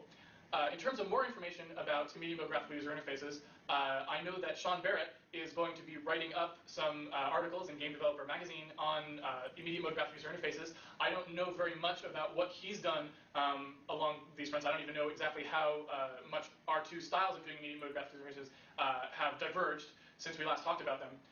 But that would be a great place to look because I think he's going to do a much more thorough job than I did. I know he's going to, put together some code for that so you actually see how his implementation actually runs and take a look at it, and he's going to actually write some articles that go into it in depth much better than I've done here. So definitely look for that. Game Developer Magazine, I think their website is www.gdmag.com. And I don't know if Sean will post them on his site, but his site is www.nothings.org, either way. And I also think that maybe there might be some commercial... I just need write to papers or produce professional quality lectures that talk about some of the newer techniques that I've been because trying. this part went past me because Harold was yapping. That's more interesting. So the goal here is to see if just writing out some sort of makeshift slides on a giant piece of paper and talking about the methods for a while in front of a video camera will be sufficient to get the idea across and disseminate the information. So it's something that I can actually have time to do. So this first one is actually a pretty old idea. It's something that I started doing in 2002, or roughly thereabouts, and it's called immediate mode graphical user interfaces. And really, it's a style of coding a user interface, or making a code for a user interface of some kind. It doesn't have to necessarily be an application. It could be for a game, application, anything you want. That I think is much easier to use and easier to read and more logical and better laid out than the current mechanisms, which are mostly based around some kind of object-oriented sort of class library sorts of things for user interface design and so forth. So I wanted to go over all of the techniques that in this method and give you sort of the overview, and so that the word can get out and I can see if it's something that a lot of people find useful or something that's like totally specific to my coding style. So first let me tell you why I sort of went down this path. And the reason is because I've done user interface coding several times in the past, and I was never happy with the way it came out. I've done Windows user interfaces, I've done custom user interfaces, I've done X-Windows user interfaces, and sort of invariably the user interface code is always a pain in the butt to write. It's not fun to write, it's annoying, you oftentimes are spending a lot of your time dealing with some crappy widget layout tool, and all of these different linkages, different parts of what happens for the UI, different places, callbacks, IDs, all this stuff. And it just always feels like a morass. It feels like it takes way too much code to get a very simple user interface up on the screen. And that was sort of what I was trying to address. I didn't intentionally try to address it. I wasn't set out to try and fix this problem. But what happened was I was working on, at Rad Game Tools, I was working on doing the viewer for Granny, which had a lot of different kind of UI components to it.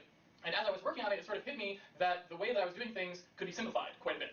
And so I started trying to do some simplifications, and I found that just it was kind of just like a completely fresh way of coding user interfaces that was just so much more natural to me. And so ever since then, that's the only way I've ever done user interfaces. So let me go over basically what I think a normal UI library tends to look like, and then I'll show you what that same sort of where everything goes in an immediate mode user interface library. So in a typical UI library, what you have is at init time, the app code, the stuff that you're writing, assuming that someone else wrote the library, but you already wrote the library, the stuff that you're writing is essentially a bunch of create calls. Or maybe you've got some file that you loaded from an editor that has like those equivalents of create calls that define what's going to be created in the user interface. So you might like create some buttons here, create a dialog, some buttons in it, property pages, whatever, you name it, whatever you wanted to create, you've created it. At update time, typically you have no idea what's going on at update time. That's usually the UI code's purview. You don't have any actual code that's executing there. It's not your responsibility. It handles redrawing the buttons, it handles whatever. Maybe if you're doing owner draw or something like this, then you occasionally know about what happens in here. But for the most part, assuming you're not doing anything terribly complicated, you don't know what's going on there and don't care. And then finally, there's usually, what happens when you actually need to get information back. The user clicks on the button, the user does something, anything selects a menu item. You're going to get called back, or you're going to get a message in some kind of a queue. So there's kind of this, in here, some stuff happened that we don't really know what it was, but then we're going to get called back eventually, or get a message that tells us what happened.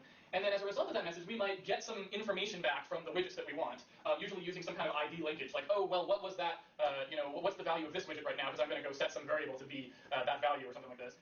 I might sort of delete or create controls dynamically, or maybe just enable and disable them based on what happened, because sometimes I'm still switching to a new property page and I need to do something, or I'm bringing up a new dialog, whatever. So even though we did a lot of creation at init time, we also probably have a lot of creation that sort of goes on in between, and it's unclear where that's necessarily all supposed to happen, but you typically throw it around wherever, what persists when is entirely up to you when you're coding the user interface.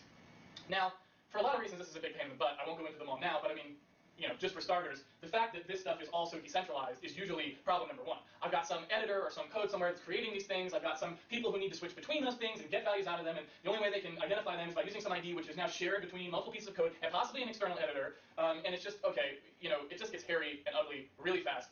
The good UI libraries try to do their best to minimize a lot of this stuff, and some of them do a decent job, but on the whole, it still ends up being pretty messy, even in the good case. And in the bad case, like if you're using, say, for example, any of the Microsoft tools, you're in deep trouble. You end up writing hundreds of lines of code that essentially does nothing other than keeping all of this stuff kind of wrangled together. So, on the reverse side here, we basically have what happens in immediate mode graphical user interface code. What happens in the immediate mode code is, much like its name would imply, everything is immediate mode, which means that there is no init code, unless you want there to be some on your end, and there is no callback, there's no nothing like that. There's just a main update path written by you. And what that is it's just like you would expect in immediate mode if you were doing graphics or something like that. You go through your code and you start doing the things that you want to do to get your interface up on the screen. So for example, I might do something like if do button, right? Let's say that this was going to be a button. I might call the do button thing, and it's going to return me true if the button was clicked, or false otherwise. So if it was clicked, then I'll just do whatever I wanted to do when that button was clicked right here. There's no need for a callback, no need for anything else. I'm just going to do it. And if not, then I won't do anything with that button, but I mean, I still drew it on the screen by using this call.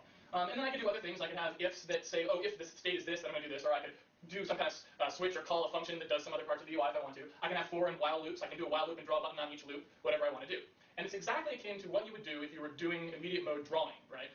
You typically in immediate mode drawing, right? You don't need to have a init code that sets up all the stuff that you're going to draw, and then you just magically go draw and it'll draw the stuff. No, you have an update loop which pulls from your data, not some data that's defined by the renderer, but your data, and you decide how the user interface gets done on each update yourself. Okay, that's basically all there is to it. Now, granted, I'm going to have to explain a bunch of other things because this may look totally strange to you, and that's understandable. This isn't the way user interfaces are normally coded. But honestly, really, despite the fact that I might spend 20 more minutes talking about this, that's the only key difference between. Hello, baby. All good. I'm just a little bit searching or thinking about how to design the UI. Immediate mode user interfaces and standard user interfaces is they're just How about trying you? to do what immediate mode graphics did, as compared to just trying. Difference between immediate mode user interfaces and standard user interfaces is they're just trying to do what immediate mode graphics did, as compared to retained mode graphics, because we all pretty much know how hard retained mode graphics suck. That's why we use immediate mode graphics. Same is true of immediate mode user interface. I think regular graphical interfaces which are retained, you do inits, you have them, they know state, they know what their button is, whatever. I think those suck, and immediate mode graphical user interfaces are kind of the answer, in my opinion. Okay, so how does this stuff actually work? How do you actually do code in this manner? Well, the primary idea that motivates how this stuff is going to work, and again, this is just one implementation. The core idea I've already said, so there's a million different ways you can implement this. Here's how I tend to implement it. The core structure is called the UI context, and what that does is that tracks the state of the user's interaction with the system at any given time. Now, there's a key point here that I think a lot of people fail to realize about user interfaces, even complicated ones. And that is that there's a massive, massive amount of redundant state typically stored in a retained mode graphical user interface.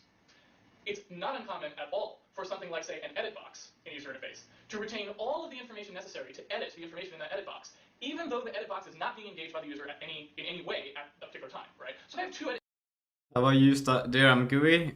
I have used it once for my C++. Was it my C++ clone? I think I tried it out real quick, but I didn't continue using it. Kind of got rid of it after a while. Yeah.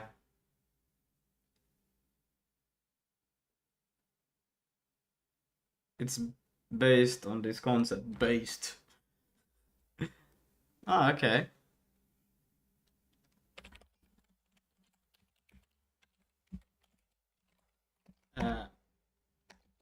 GUI.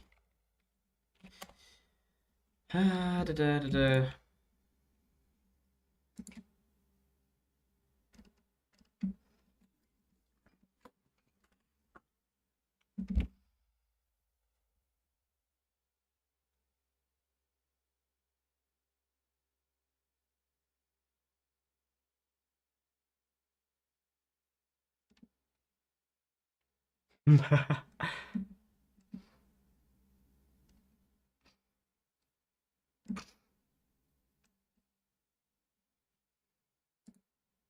Engaged by the user in any way at a particular time, right? So I have two edit boxes on the screen. The user cannot be editing the text in both edit boxes at the same time, obviously. However, both edit boxes typically carry out all of the baggage that they would need to do so. Wait. Even though they're editing the text in both edit boxes, right? So I have two edit boxes engaged by the user edit the information in that edit box to retain all of the information necessary to edit the information. It's not uncommon at all for something like, say, an edit box in a user interface to retain all of the information necessary to edit the information in that edit box, even though the edit box is not being engaged by the user in any way at a particular time, right? So I have two edit boxes on the screen. The user cannot be editing the text in both edit boxes at the same time, obviously. However, both edit boxes typically carry out all of the baggage that they would need to do so, even though one of them, the one that's not being interacted with at this time, only needs to know the text. That's all it needs to know, because that's all it's doing. It's just going to draw that text. It doesn't need to know anything else. But it still probably carries around, stuff like, oh, what was the mouse state? When was the last time I clicked on? All these pieces of data that it would need to interact with. That's fine. We're not really concerned with memory so much in graphic user interfaces. Typically, that's not that big of an issue. Although those of you who have ever used Visual Studio may have noticed that sometimes you click on something and it says, this may take a long time to expand. Are you sure you want to do it? Or things like that. So I don't know. Maybe sometimes you are. But for the most part, you're not. So I'm not trying to say that that's a bad thing. The point is, that redundant state is actually something that can be exploited to make a much more efficient piece of code that's simpler user to understand. And what that is you can say, well, you know what? The user can only be interacting with one thing at a given time. So let's just make a single structure that's kind of global to the user interface. That's the state of the user interface. That is the state of the user's interaction. Because really, that's all we need. We don't need anything else. Everything else is data that's coming from the application, and that application is storing that data in its own way. The text in an edit box should not be stored in the edit box. The text that's there, it means something to the application, and it's stored in some application data structure. So we clearly don't need all of that. So what do we actually need to store in the UI? And the answer is just the minimal amount necessary to interact with it. So I'm going to go over the simplest set of interactions that you can do, which is a button or a menu item. But this extrapolates to basically any kind of widget that you want. Now, what I've done here is I've shown the two most important members of this UI context, which is what is the hot item in the user interface and what is the active item. Now, basically, these two things are using what's called the UI ID struct, but really all that means is some method of identifying the item, and I'll talk about what that means in a second here. But we have two things, hot and active, because typically user interface elements have sort of two states. There's about to be interacting with the item, highlighted the item. So typically the item wants to draw itself highlighted or show up in some way that suggests to you that, hey, you know what, maybe you want to interact with me right now. Maybe not, but maybe you do. Then, if the user actually starts the interaction, they click the mouse on it or do whatever it takes to get that widget going, then that's an active item by my here. So hot means like about to be interacted with, and active means actually interacting with it. Okay, and we'll see how we use these things in a second, but that's basically the majority of information that we store for basic UI. Now, the way that we identify items is kind of interesting in immediate mode UIs because it has a very different property from the way that we identify them in standard UIs. In a standard UI, the typical reason that you have an identifier, like I showed on one of the previous slides, was because there are different sections of code that need to talk to each other about a particular item. I created the item over here, but I need to access the data from the item somewhere else, right? Make sense? In that case, what you're talking about is some globally unique identifier that's set up beforehand or whatever, however you want to do it, right? For immediate mode UIs, we don't really care about that so much because of the immediate mode nature of it. We can always handle all of the interrelations, the complex interrelations, on the app side because it's all using app data. We don't have to have there be ways of getting that information out of the GUI because the GUI is not storing any of that information for you. It's all clean and on your side. So we do need identifiers, however, because we need to remember things like what element the user was interacting with last frame, for example, or even this frame. So we need a method of identifying them. So typically what I do is I don't want to actually have to make a header file with these IDs, and I don't want to have to make them globally unique. I don't want all of that headache that's sort of associated with the old way of doing the user interface stuff. So what I do is I typically use just kind of when you call in to do a button action or any of that sort of stuff, you just pass in some bits of information that will uniquely identify you. And this is almost always readily available to you, except in very complicated scenarios, which we could talk about later. So in the basic scenario, let's say I'm just doing some buttons and so on, and maybe when I do a button, then I'm going to go call some function that's going to do some stuff, right? For the global identifier for that button could easily just be the function pointer, for example, right? Because we know that that's globally unique, and we know that any user interface element that is going to be interacted with that's going to do this action, we probably want them to always share that, so that way, when one of them becomes hot, then multiple of them could light up, for example, just so you know that they're the same activity. Of course, normally you don't want user interfaces that have lots of buttons that do exactly the same thing on them, but that's not the point. And furthermore, sometimes you want to be very separated in terms of I'll use for that group data, whatever. The library does not. I think I kind of got the idea. Maybe. Hello, welcome back. So, but this is more for you, a library. For me, I don't really need a library. I don't need that. I think I can make it pretty integrated to one another. So basically making the UI part of the entity, I guess, or the entities, because that's just better. Mm-hmm. So then it would just automatically be rendered as the entities, but we can do the logic about the UI's actions immediately on the application side, which I don't really have much about, but yeah. I'm just thinking, if you call this the... Technically, I don't understand this. If this is the renderer, here we have the game. Well, the game is actually on the server, but the part of the game that we have on the client, which is just input action and these kind of things. The UI but for how would it kind of work like in code though? That's what I'm trying to think right now, is that I need... Let's say I'm gonna go through here. I'm gonna go here. Let's say there is... this part is a quad. Let's say it's just a quad that I want to render. Okay. The quad is taken care of automatically because it lives inside of... It's an entity, right? Is it the actual quad in itself? So like every UI component is an entity. Like an entity. Yeah. Okay. Because it's not too expensive to do it through here, because the server doesn't need to know about these things. So it's an actual entity that lives there, right? And then the renderer goes through every single one and it tells it to draw this thing as a normal entity. So that entity would also need to know... I don't know how to go about this transform, but if I just wanted it in the flat of the screen, should it even have a transform? Maybe it should still. I mean, I like a 2D transform at least, and like the Z value can be used for layering. Yeah, but I'm thinking about, then I would have to do a raycast from the screen instead of doing pixel values coordinate system. But pixel values you don't want. We always want to do a raycast performance to see which of these we hit. Yeah, but you never want to like do like UI components in like pixels. Coordinates. No, you want them to be in coordinates. But yeah, so then we cannot do a raycast. I wouldn't like to do it. You can still do you can just convert it back and forth. Yeah, but I'm thinking if I should have it in screen space or if I should have it in world space, the UI. I think world space. I mean, translating the screen space to world space is not that difficult.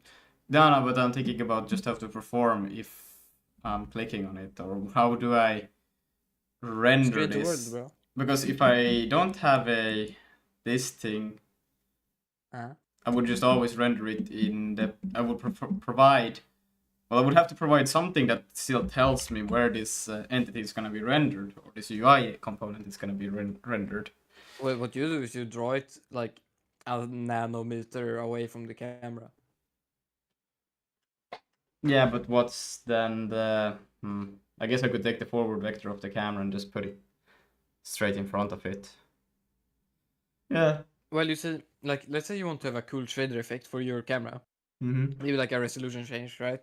Yeah. What you would do then is you would have like a quad, right? Like right in front of the camera. Because the player collider is so big anyways, it doesn't matter, right? Well, you could also just render it on top at the end, so would always like, or like a separate pass, so it would always be on top anyways. Yeah, I guess you can, but it's also like, you know, that's extra work. Yeah. And this thing also has the advantage of just being cooler. Yeah, because you can put it in the actual world somewhere. Yeah, exactly. Oh, VR. No, Yeah, that's right. no, not doing VR again. Fuck yeah. no. No. VR, bro. You know, it's easier to do VR then, right? No. Oh, but this also has an advantage that, you know, there's no overdraw, right? Overdraw? What do you mean? Like, let's say you draw the entire world, and then you want to draw the layer of UI, right? Mhm. Yeah, that ain't gonna happen if you have the thing in the real world, you know, because then the like rasterizing is gonna be like, okay, well, this is here anyways, so we don't have to draw whatever is behind. Ah, you mean like that? Nah. Yeah, Nah. I think that's like an advantage to. It still has to think go about. through and check all of it. Well, I guess you're saving a little bit there, but but yeah. Well, So it's also my minuscule. You can make a hash map and store everything. anyways, there, let's you make know? the assumption that this is fine.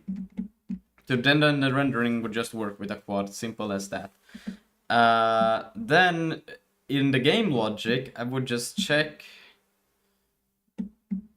with the mouse or somehow using some kind of tool to check which of all of the UI elements. Well, now there's only one, but Why not have like triangle UI elements though? triangle? What? Oh, you mean? Yeah, why not have a triangular stuff instead of rectangles? You know? No, I'm gonna use quads. They are triangles, you know that.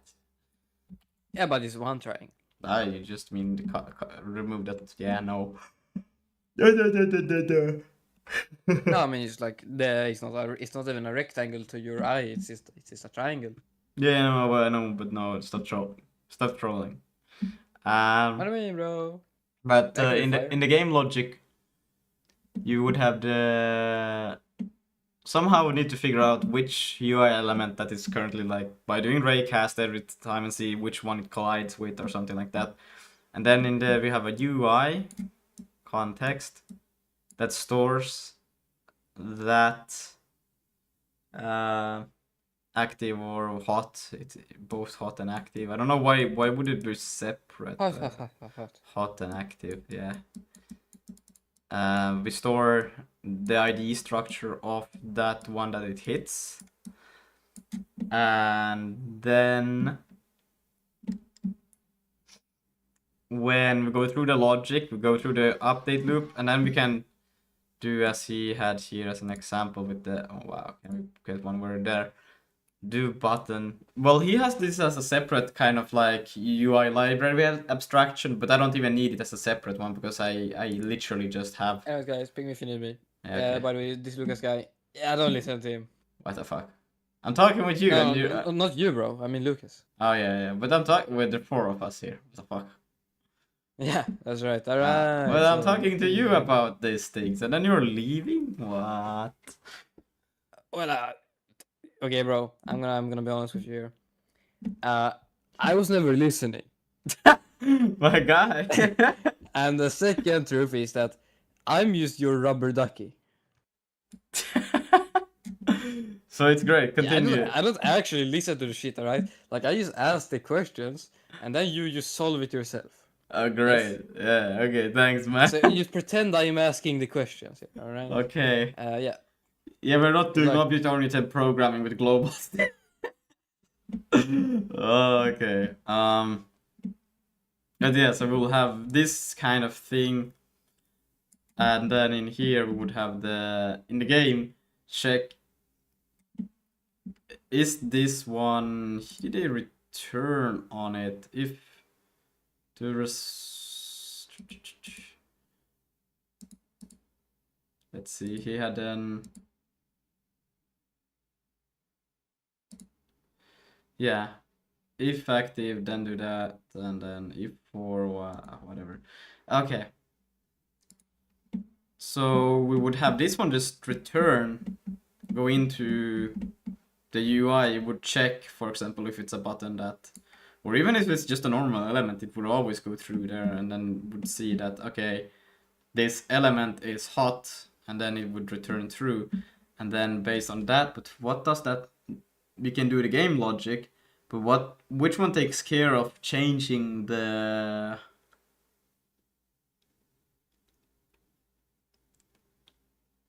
because literally that's all we need at its most primitive state, right? But if you wanted to change how it looks when it's active, is that part of this thing then, or is that part of the app application? That I didn't quite get now, because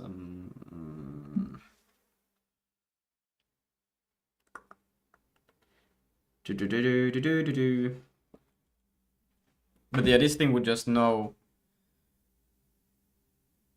and then would also have to create. But how do we create these elements? Where are they coming from? Who is responsible for creating them? Because I'd still have to create them at some point. Freaking crazy.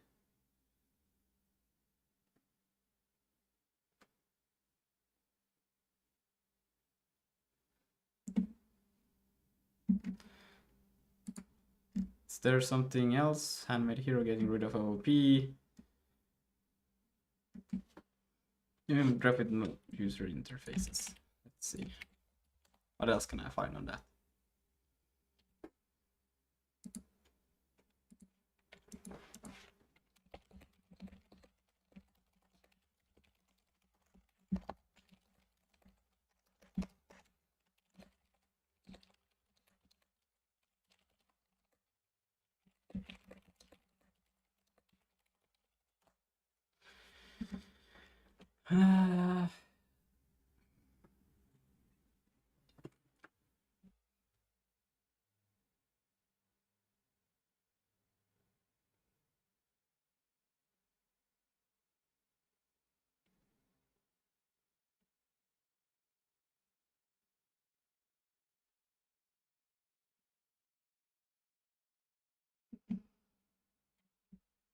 Hmm.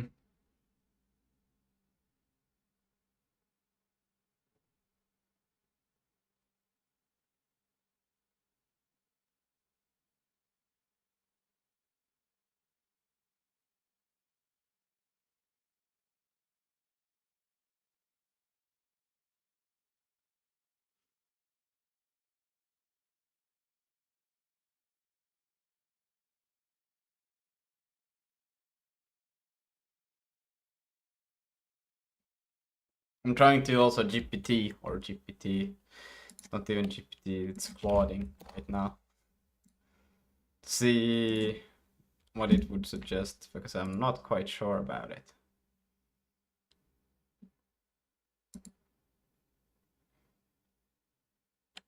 Let's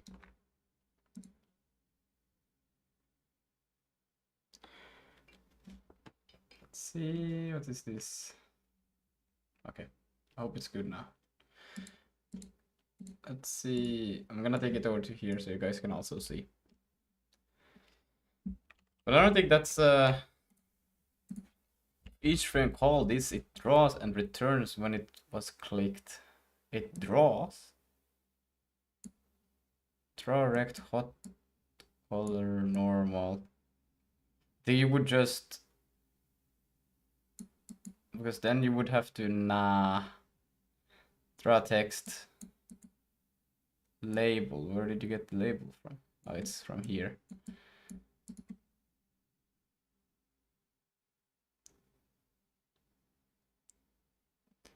UI context, you pass around, you have hot active, then you have the mouse positions.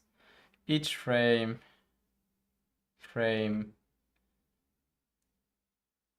button, if button handle click value changed. Okay, I mean, that kind of key inside the ID is how the system tracks which widget is hot active across frame. You can generate IDs from line or hash. The label, it goes into hot active distinct. Okay.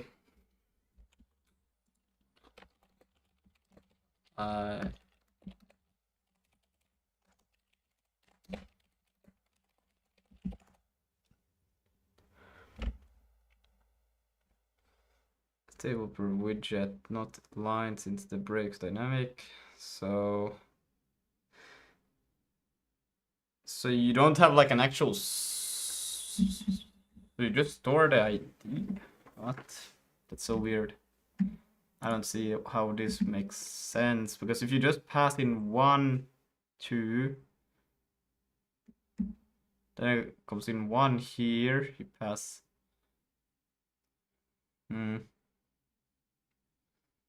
Okay, I guess. And I just check if that's the active ID, okay.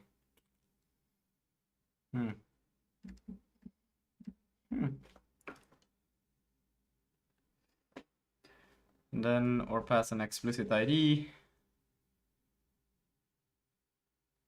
So there is no actual system of so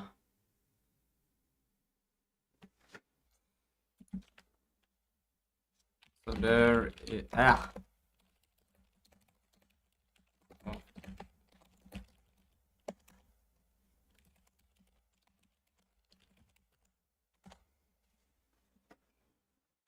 That's the whole point of I'm doing a relate. You have a new button in MGUI, there's nothing, but now it's talking about MGUI. Widget list, no widget structure, no tree, just those two integer persisting between frames. So that any widget specific state that needs to persist, edges, text, input, cursor, position, a slider, drag, offset has to live somewhere else, either in your app state or in small hash map keyed by ID for buttons. Most things need nothing at all. That's true. Okay, I'm trying to see what if. Yeah, because I'm not even at text rendering yet, so I don't really see this. We could just go for drawing a simple quad, right? And not thinking too much about it. Just making sure that we get it.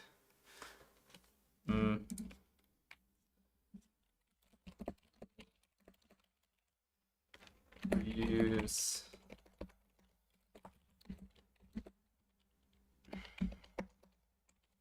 to use the same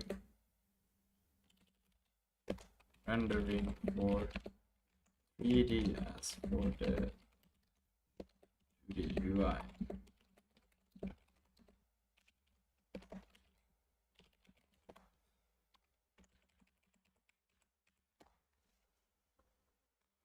Yeah, makes sense. You're already building a Vulkan render, so just reuse it. The typical approach is to just render you as a 2D mesh pass at the end of the frame, same pipeline, just with orthographic projection matrix and depth test disable. So UI draw rect and push quad color end frame, upload vertices mesh. I think I will just keep it as a.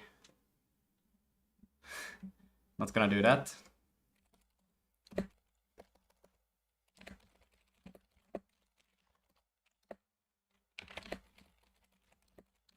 Being the sorry.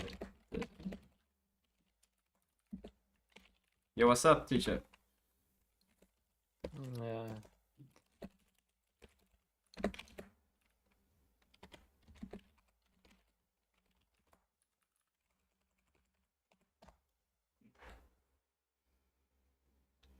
Cool approach. US as actual 3D geometry and world screen space fits well with a game like yours. I don't even know what game I'm building, but sure. The main thing you need to sort out is how you anchor them to screen space. That's what I wanted to ask, but good at asking me now. Yeah. Billboard quads at a fixed distance from the camera. Always face the camera. Scale to match pixel scale. Just place them in the clip space. Skip the model view transform entirely for UI entities. Inject them with an identity matrix or a separate draw call with different push cons. Ooh. So probably, yeah, it's cleanest. Entity draw infrastructure just transform for UI entities. Flag screen space through. Oh, but that's great because I can't. Oh my god, that would be so freaking good. we guess either way got these flags. So that means we could put it as a flag on the entities anyways, and just also for the heck of it, just make any kind of model, arbitrary model, just do screen space. That would be so freaking crazy. I would like to try that. I think that would be funny. That would be fun as fuck. Input hit testing gets a bit more involved though. You need to unproject mouse coordinates to figure out what is being hovered rather than simple 2D rect check. Yeah, that's another thing. But if I always keep them... Do I? If I do the second approach with this thing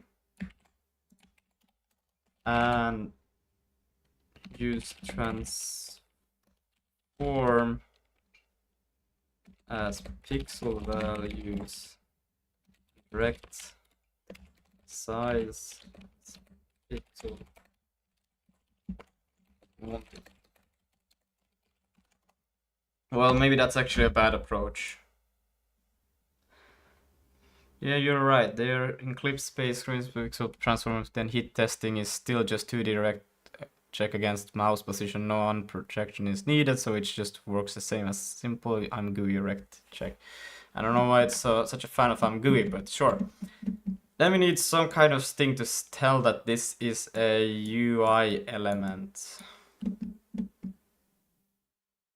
And then we'll draw that. Let's first try that. Okay, I would like to try the screen space thing because that sounds like freaking hilarious. So let's add a screen space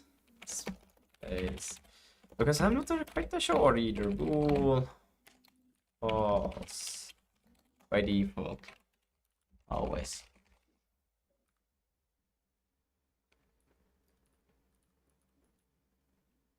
And let's do network manager. Maybe it's not. I don't know. So when we spawn in another player here, am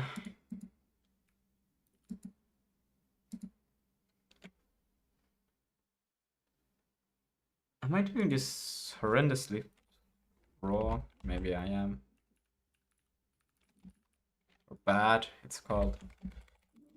Can I not just tweak specific fields? I don't know. We'll do this. Yeah.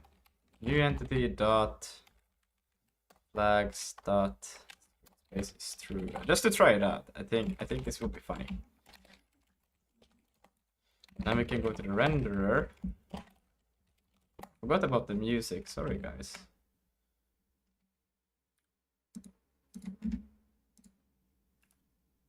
So now things should be normal again. And then we can go to the draw.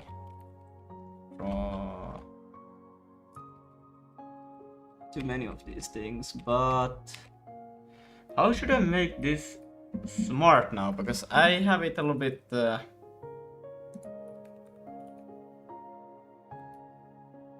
Can I just swap it arbitrarily? Because I say begin rendering. I don't know if I can any longer swap it here to be a different. I should also change this logic. Because here I get the camera and whatnot, and then I say the transform projection view.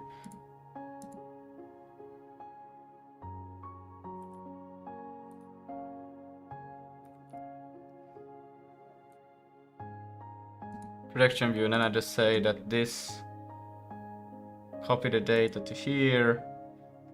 Yeah.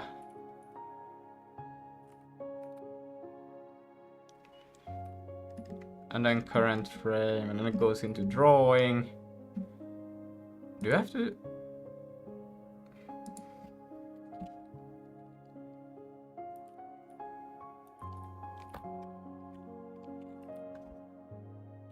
We could do...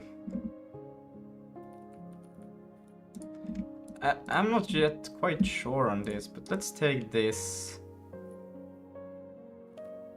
I cannot do that. I have to keep the aspect if I'm gonna do that. Ooh, I really have fucked up now. Okay. I shouldn't have... but I do have access to self anyways. Why am I making it so damn... What the fuck? Okay. What we're gonna do is we're gonna take... this. I think this is legal. Maybe it's not. Who knows? And what we're gonna do, I'm gonna add a little bit of space here. I'm gonna set a note. Testing. That's what we're gonna do. And then we're gonna put it in here. You're right, we do not have access to info in here any longer.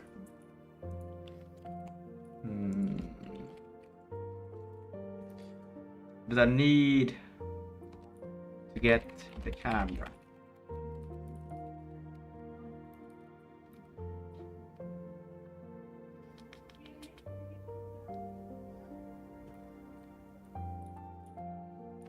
I could just pass it in. Yeah, we could do that. We can do this. Oh, this is so bad.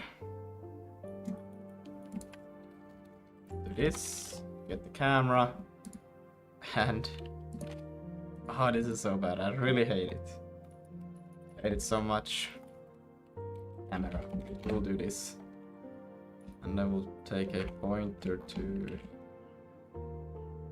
I don't think I have a system camera. Should I take a pointer to it? Do I even need? Yeah. And then we'll pass the camera up here. I think at this point this is just cleaner to do like this. So bad, so freaking bad. But we will have access to it in here, and then info. Info is actually quite good. I should really just redo the whole camera thing. This is so bad. Info, we'll take it as a pointer const to info. That's directly after camera. So I think info is just a to be passed in. So elapsed time, that is actually from info anyways. And then found const.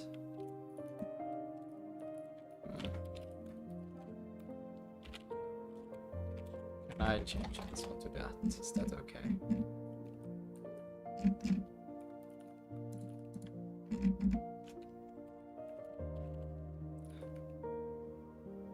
Expected, yeah, and then it's calling itself over here again. So just continue passing on camera, then the info.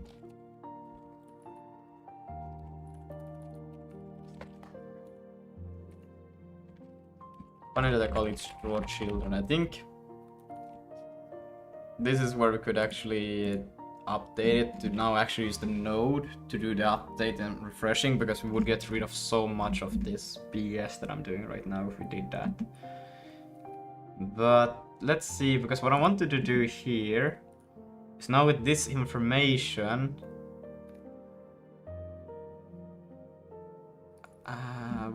let's store in self. So we should have probably like a render kind of context or rendering context that will do this.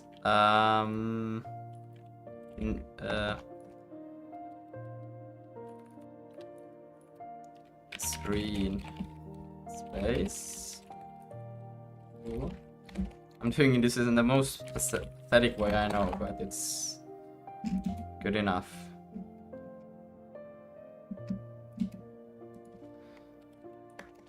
And then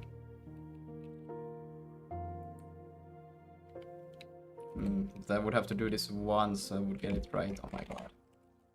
Self.screen space is not equal to the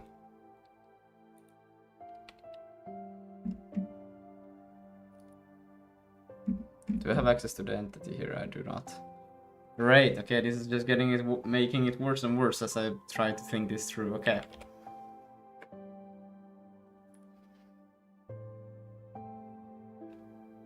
Because I need access now to...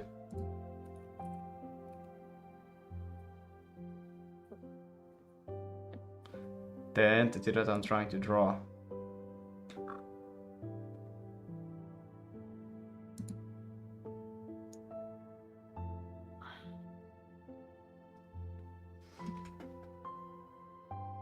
Oh wait, I'm dumb as fuck. This is already happening per entity basis. I don't need it inside here. Oh my god, I'm so dumb. Okay. I can actually just undo then. Oops, not that far.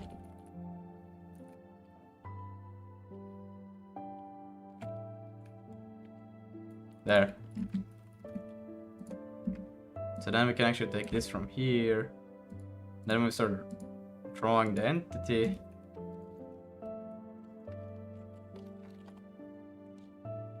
Let's take this in here.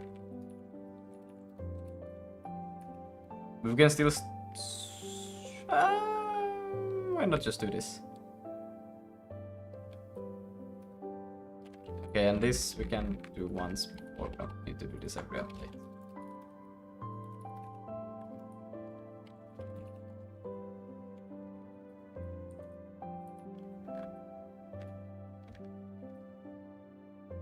Capture entity shadows. That should be fine. I don't know. It's why you're complaining.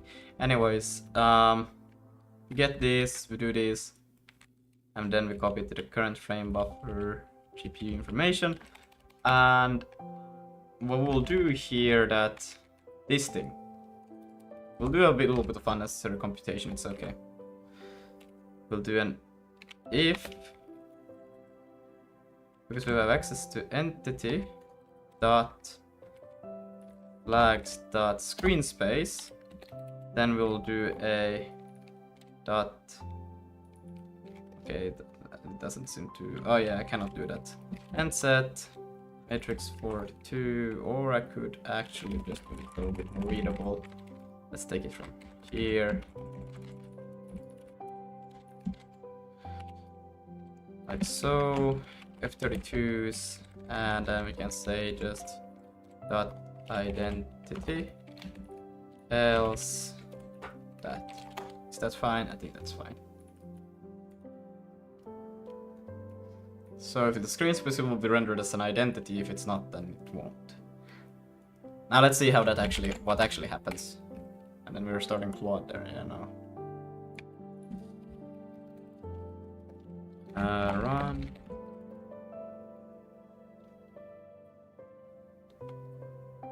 So a normal player that connects right now, this is the only player. Everything should be normal. Like nothing should be anything special here. Nah, good. But if I connect with another player, this one should always be rendered in screen space now, or with an identity, if that's what it means, right? Because we don't have the view projection, it should only be model that it's being rendered on wherever. What the fuck? Well, that didn't go as planned. I mean, something got interesting. Oh, what? Oh, that ain't right. Weird. Oh, is it because it... But why isn't this one receiving that then?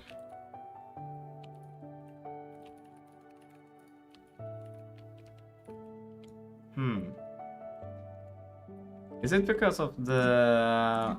I can't do it in the mid of begin rendering?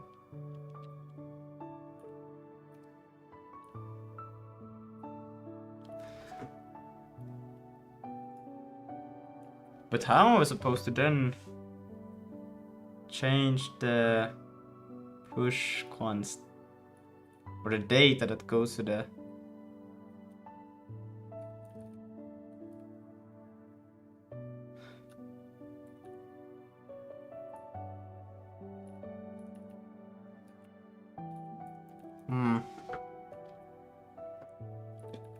I'm missing something, right?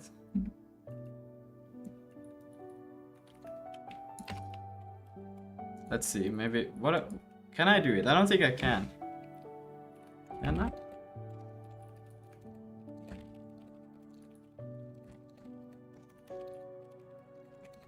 Update. Maybe if I had a separate buffer, I should probably have a separate buffer. Probably that's what I need.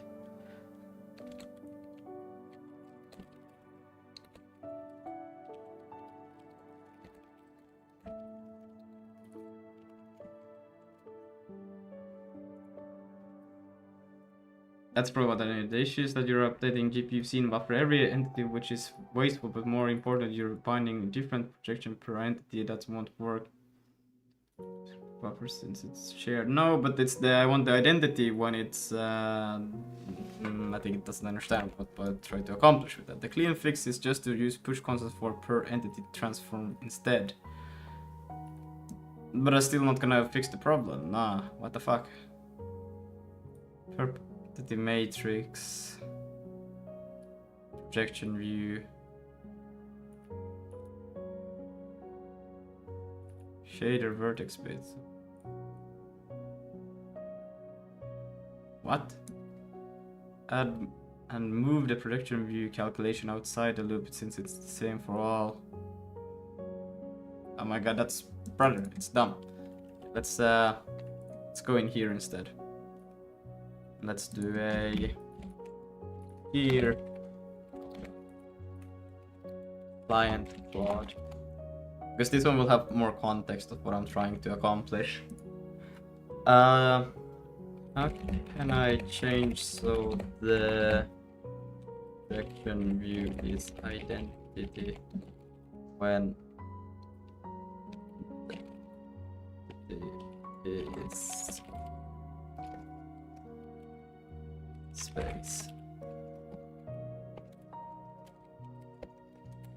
Oh my god.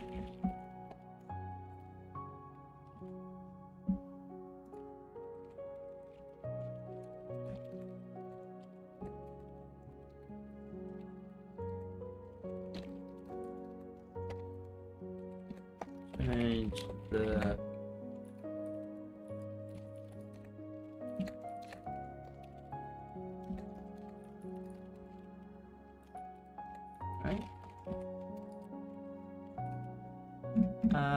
your code already does exactly with this line const your code already const if entity when entity is true, projection is identity matrix, so the shader blah blah blah.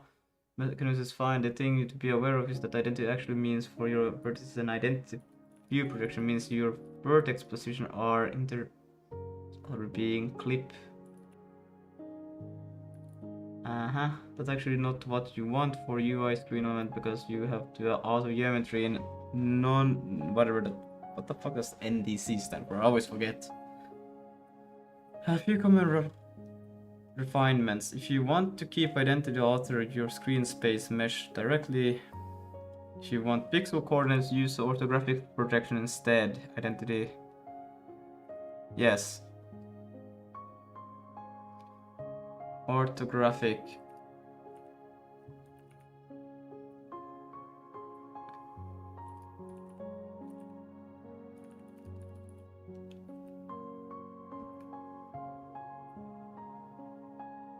Watch per entity cost. Right now you pre-compute blah blah blah. The per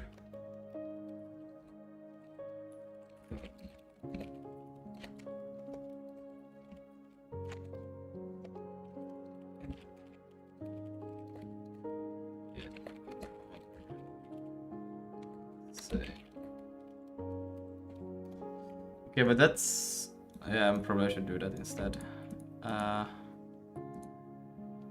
Do I have it in C? I think I do.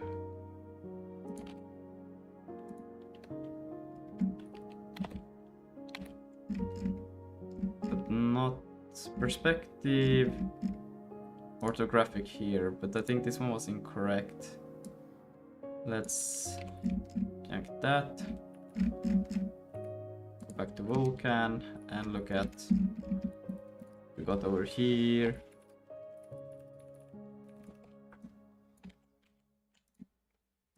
Remove the public. Left, right, bottom, top, near.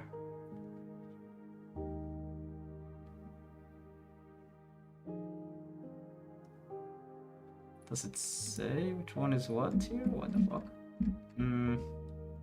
Right-handed orthographic projection matrix. Parameters left and right bounds of the view volume.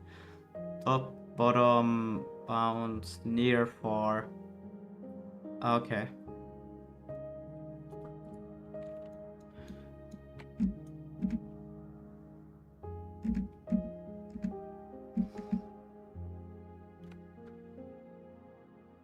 So it is from, yeah.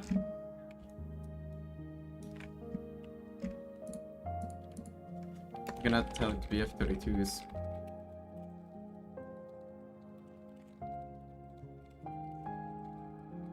Could have just done it a bit faster, this I just realized, but it's okay. And then we're gonna return and set matrix F32s. Don't care about that. We got new.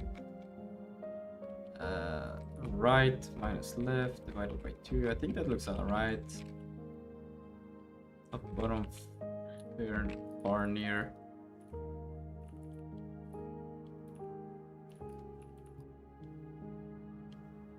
Maybe it would have been fine. It doesn't look too crazy.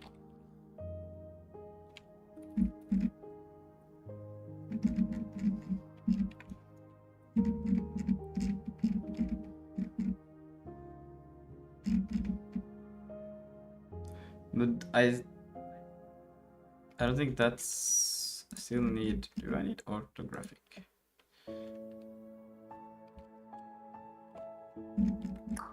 Okay.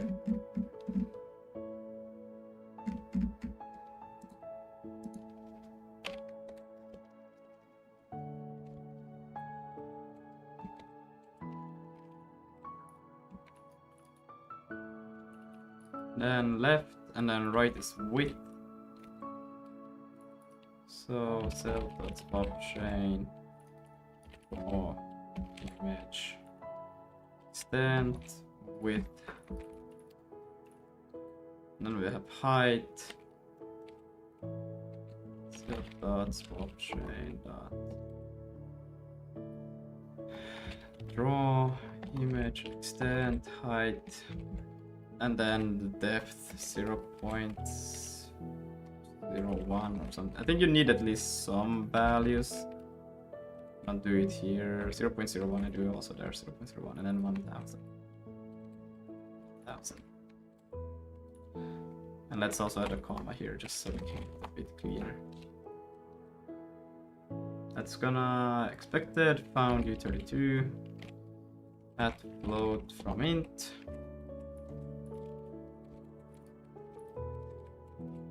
At float from int.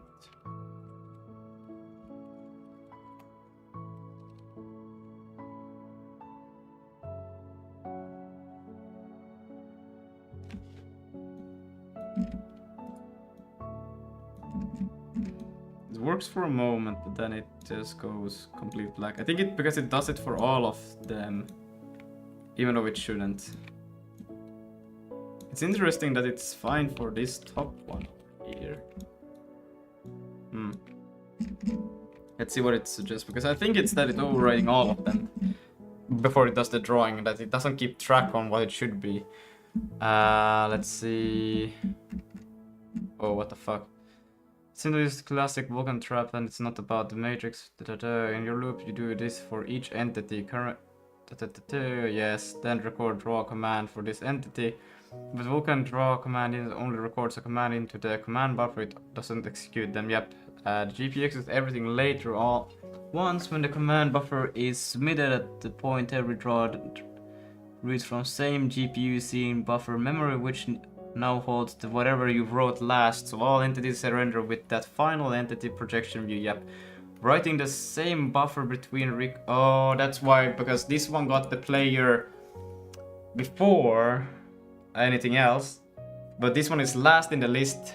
The new player is last in the list, and when I shoot something, that new entity comes last in the list, and that's why it works. But then when we, doesn't give per values last fright wins everybody.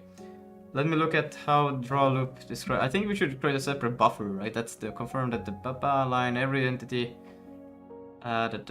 since index that just reads all draw, reads GPU at submit time and holds the last entity view. So every entity that renders whatever the final entity wrote, last write wins. So you have two clear ways. Option A, put view in the push constant simplest. Push constants are recorded in line per draw, so they don't suffer this problem. View entity add view projection or write push scene once before the loop for global pass into the push constant between record draw doesn't per draw values last writes wins everybody. What confirm blah, what the fuck is it talking about? Okay, now it's here. Add a to shader push count, write GPU scene once, loop for initial global light time pass, minimal change, no buffer sets. But then I don't have the option to have two separate ones. The parental region of the descriptor buffer fits your architecture. You're already using descriptor buffer offset. You just always pass 0 instead. Size GPU to hold n copies of GPU scene, each padded to descriptor buffer alignment. Query from physical device buffer properties extended write entity I at the byte, but that's a bit not what I want. This keeps everything in the GPU scene buffer and scales the more per entity, but that's not what I want either. But I think what we could do is that we could change it slightly. Two options we got here. Wait, let's go to here. Either in here we could have a way to identify which one to use, or we could have a separate structure with basically the same data. The only thing we would change is this thing. Or we would actually just make this twice as large and just toggle between some way identifying which one we should be using and then use that as an offset. Let me take a quick look in the shader vertex, because we take it in anyways over here as a uniform buffer and scene data. Yeah,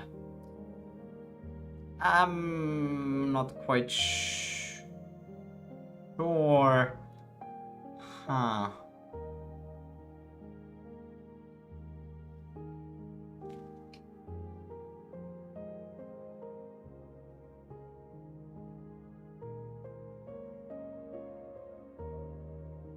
They're always gonna take from the same place. So I think two separate buffer might be... because we don't even need global light. But we kinda want... because then we could just have two separate ones. One that is for orthographic and the other one which is not. It's not a completely dumb idea, but then the shader wouldn't line up either. Yeah, that's true. But could I change the binding to use the same set, but have a... yeah.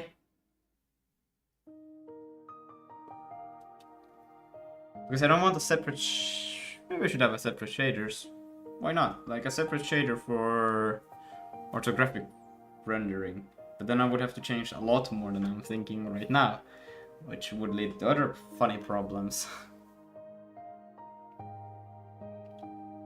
Maybe it's still about time to kind of maybe do that anyways.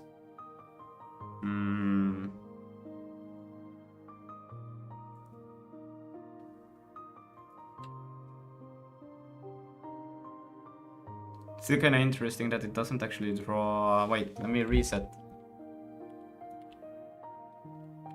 Because this one should draw the other player. They both are like now in center and if it's actually orthographic.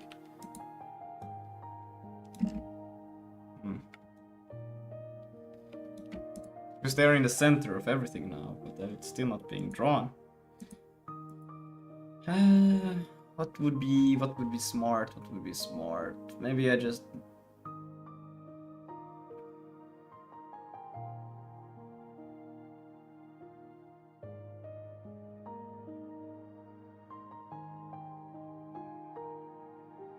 Let's do this. I think I have a plan. It will be a bit cursed, but I think it will be fine because you're not that... We're just testing. We're just testing, right? We'll create a UI scene buffer. And I will literally just be a buffer. And then in it, we'll have to do it. Let's do it at the end here. Self dot UI scene buffer. Where's the init? Doesn't it? Wait, what the fuck? I'm pretty damn confident that it should have. Oh, my bad. It does. I'm just dumb. Init. And self.device.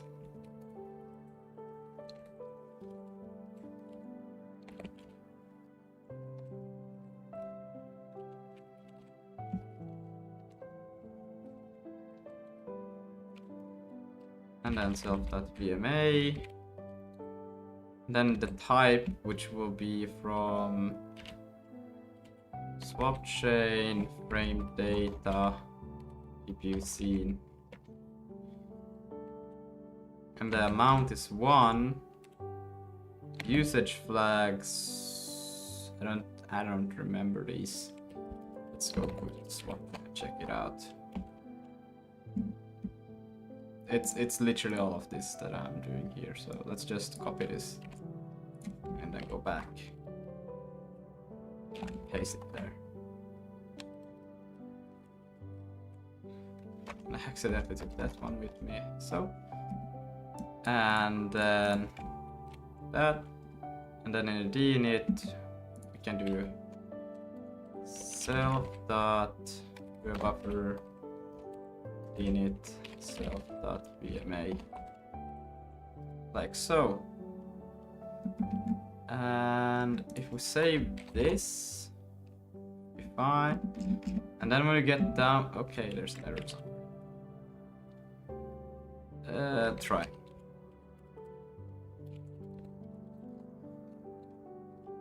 And now if we go to, because we're just gonna have one, but I think it's fine, even though it's gonna be a little bit weird, but it's fine.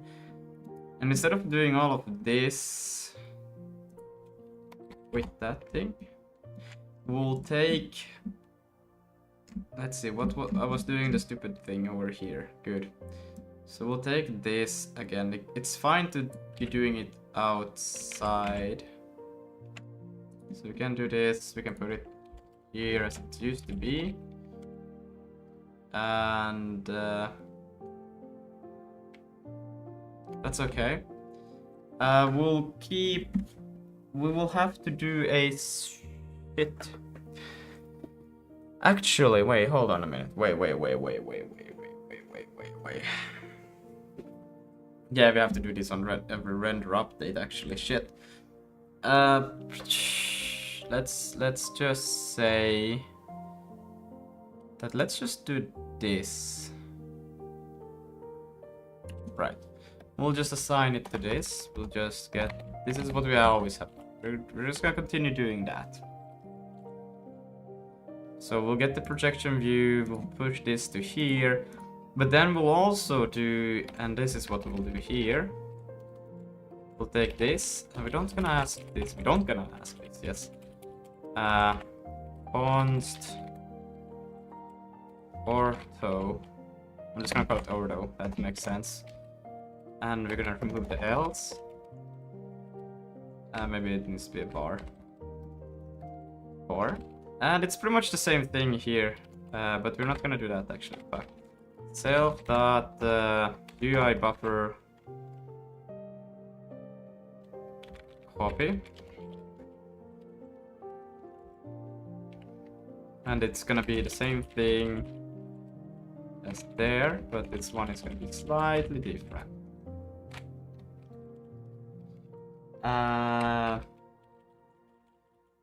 We're gonna create another scene. We could, no, we're not gonna do that. We're gonna, I'm not sure because I'm passing reference here. I think, no, because a copy actually performs it already on the data, so we could reuse the same one in between here. It should be fine. Scene data dot view projection is equal to ordo. And yeah, then we can just apply that same thing. Const. Save that. Found dot data. So that's what I want.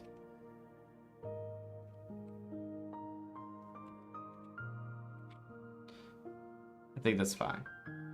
So then we should always get this one with that, and then in here when we don't still have the damn entity inside here. But I don't need it inside there. I just need, this thing only needs to be updated on entity basis, right? Yeah, it's fine. So we can go in here, do the push constant, and what we can do here is push. Oh my god, you donkey. Let's take this also away from here because, wait, can I do that? No, because the model skin node skin ID, because I'm iterating the damn thing, so I cannot do that. Okay, maybe I should just pass in the damn file, or we could. Okay, But wait a minute.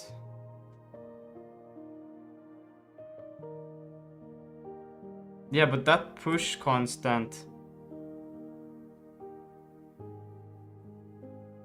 Yeah, it is different per. I'm dumb. I'm so dumb. I mean, yeah, sure, but what am I doing? It's not that the thing that I wanna. Wait, hold on. Model matrix, vertex buffer address. Where do I actually do the...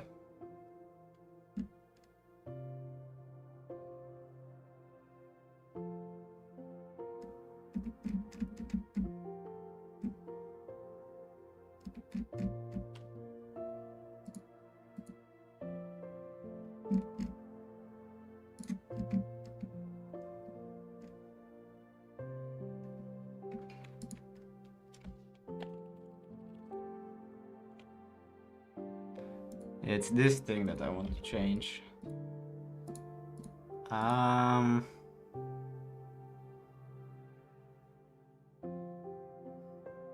I do have access to self. Oh my god, yes. So if entity, I don't have entity. I need to know if it's. Maybe I should just pass in the whole entity.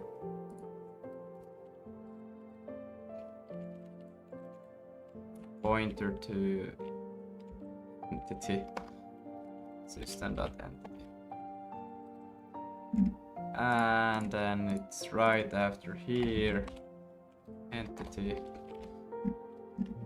and then here we can do if entity dot flags dot screen space, then we'll do self dot UI device address, else we'll do that, and then we'll pass in entity in this one as well. Entity.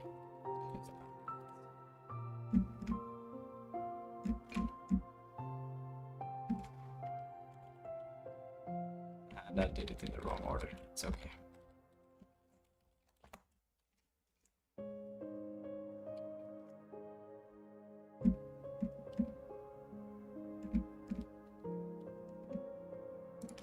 Okay, so let's see.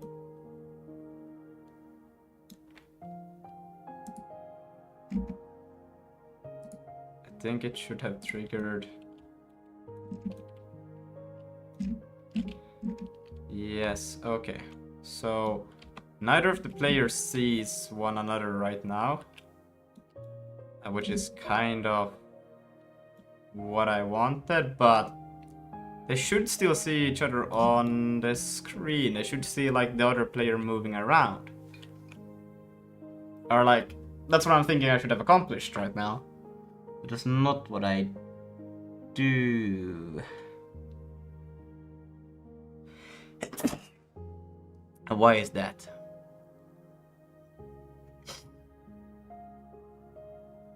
Why is it that? Why is that the case? Q render doc. Let's see. Where is it actually going? Where is it actually going? Let's see. I should have there's the thing. Watch that.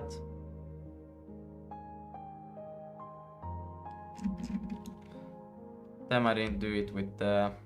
But yeah, I'm actually expecting to see the other players like on the screen, but I'm not seeing anything. So I'm gonna take a quickie one of these and let's go and check it out, because there are now which one is me and which one are the other ones. I would assume the other ones are for me. So these ones are at these positions, which is it is actually right behind the camera actually. Okay. Oh, okay, so they are actually, and then the last one will be that one. Okay, so they are there, but they are just like a little bit off. Yeah. So they should be actually like, wait, but -1 should be. I don't see them being where they should be.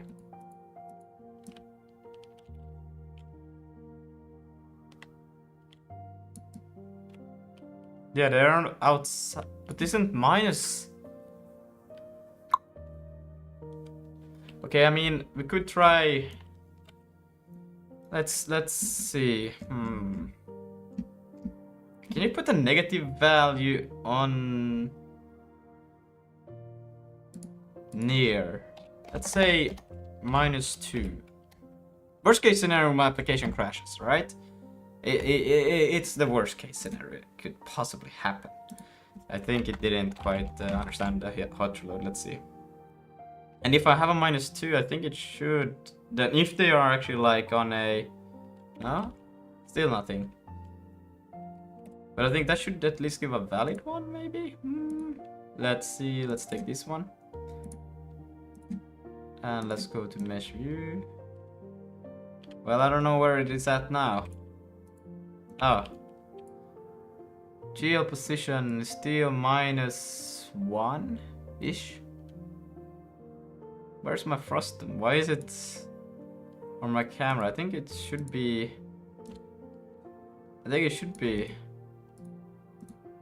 within visibility. But apparently it's not. Am I dumb? Okay. I mean,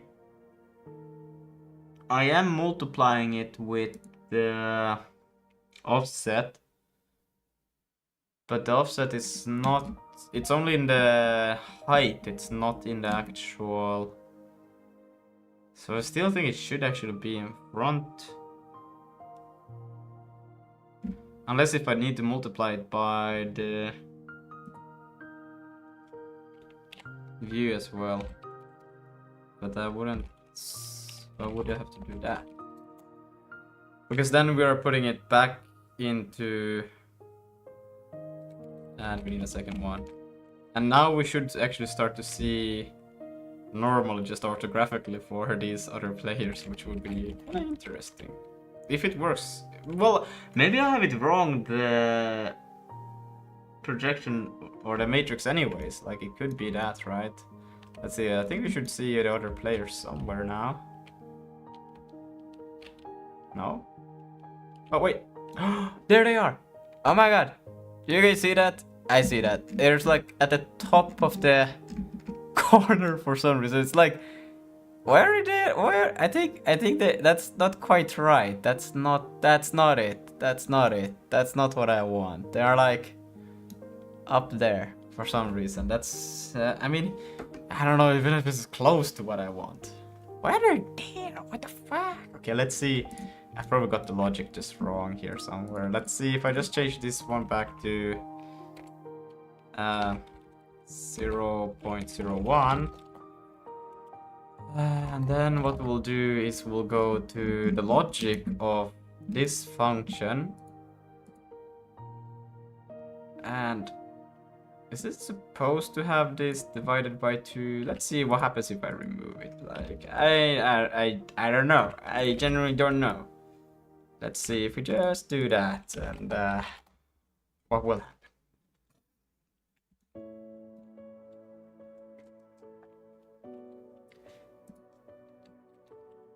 That should trigger a hot reload, and let's see. Any moment now it should have registered that there. Boom. Now they're gone for real. Oh shit. No.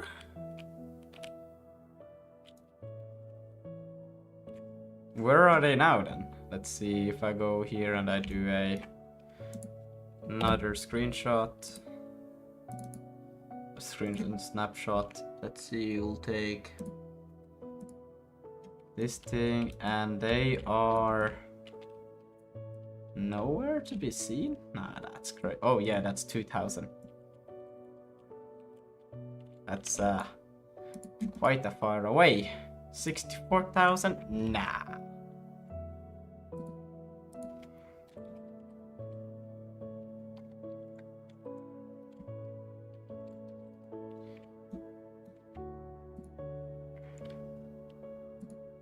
Let's see.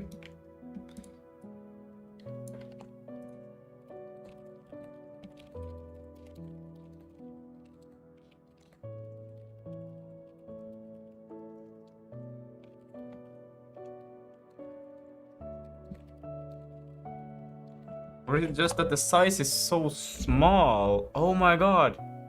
This actually makes sense. Wait a minute. If it's actually true, let's try another thing. Because they are actually like one dimensional, that means 1 pixel. So it could actually make sense if entity.flags.screenspace entity.transform.scale. Let's scale it up by at splat. Let's give it at least 100 pixels, right? We don't need the position really to care about, but let's see. A few things working against you here. The multi is the first one. Don't multiply view. Okay. Screen space ignores camera. Okay, so I shouldn't do the multiply by view. Okay, my bad. Yo. Yo, what's up? Ignores camera, but move view replies camera, position, rotation. Oh, it actually does work. Yeah, no, I need to get rid of the view. I didn't apply the view. You gets dragged around the camera. Okay, wait. I think it does work. Why is there a big thing spinning in your? Because I'm trying to figure out screen space, so I'm rendering the other players in screen space right now.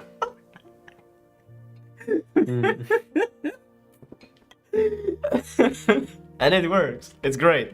Because that means that we can now do UI elements using screen space and actual screen coordinates to get them right there. And they also would work because all you have to do is just toggle this flag in the entity that if it's screen space, of course I'm doing it very wrong right now, but it's good enough. I just added this, and based on that it will use different information in the shade or send a different view projection to the shaders. So to render stuff in view space or screen space or in the actual 3D environment. And that means we can also use the UI stuff in screen space or also any UI, any object that can be rendered. Of course I'm doing it in a very wrong way right now, but that's okay. But I think like if I disconnect at least with one of these, let's disconnect with this one. So we take then this one over to here. So if I move around with this one, it should rotate up there in the top right. Okay, let's take this one instead because this one has the... So if I move with this one should start moving around. Yeah. That's so cool. Oh my god, that's awesome. Because I need to create or like think of a mole the game Cheesecake and I are making like is focused on. What do you need to do? What? The mole like of Model. the game Cheesecake and I are making. Mole. Wait.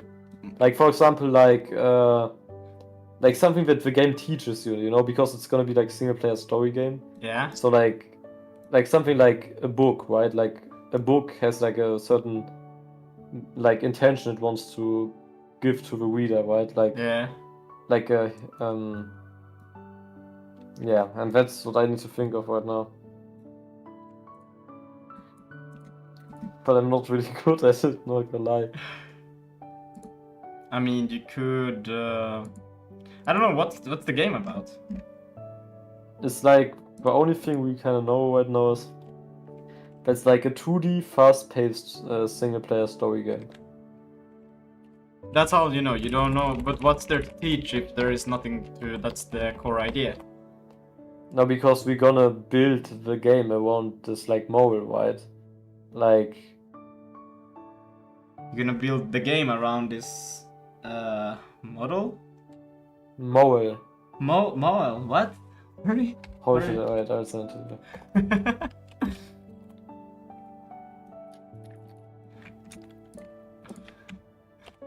Wait, I'm just gonna quickly model entity transform model. I think I'm gonna do a quick change in here where I will do. Yes, we'll do this. If we'll do a const, we'll do this. This will be fine. Const transform is equal to if entity is this thing, then we will return. Wait, can you? This it is a how? No, we have to do a block, right? If you're gonna do it like this. I think that's, or I could also just. We could do this. It's equal to entity trans. I will quickly just do this thing and then I can. And I will change it to a variable. And then we'll do if entity, then we'll say transform dot scale is equal to at, well I already had that, but whatever, 100. And then we'll also say transform dot position, and then it's the x component. I would like to move to 100 pixels, and then we'll go in here and we'll change this to just be transform. And that should now scale it 100 and then move it 100 pixels to the right. And we should see them a bit more centered to the screen, I think. Does it hot reload? Yeah, and let's also take it down a bit. Transform that position. And then it's X, Y, we want the Y. Let's take it down by 100 as well.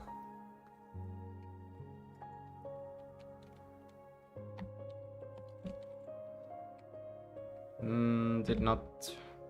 I need to figure out why my hot reload is still loading a previous. Yeah. So now we get it a little bit closer to.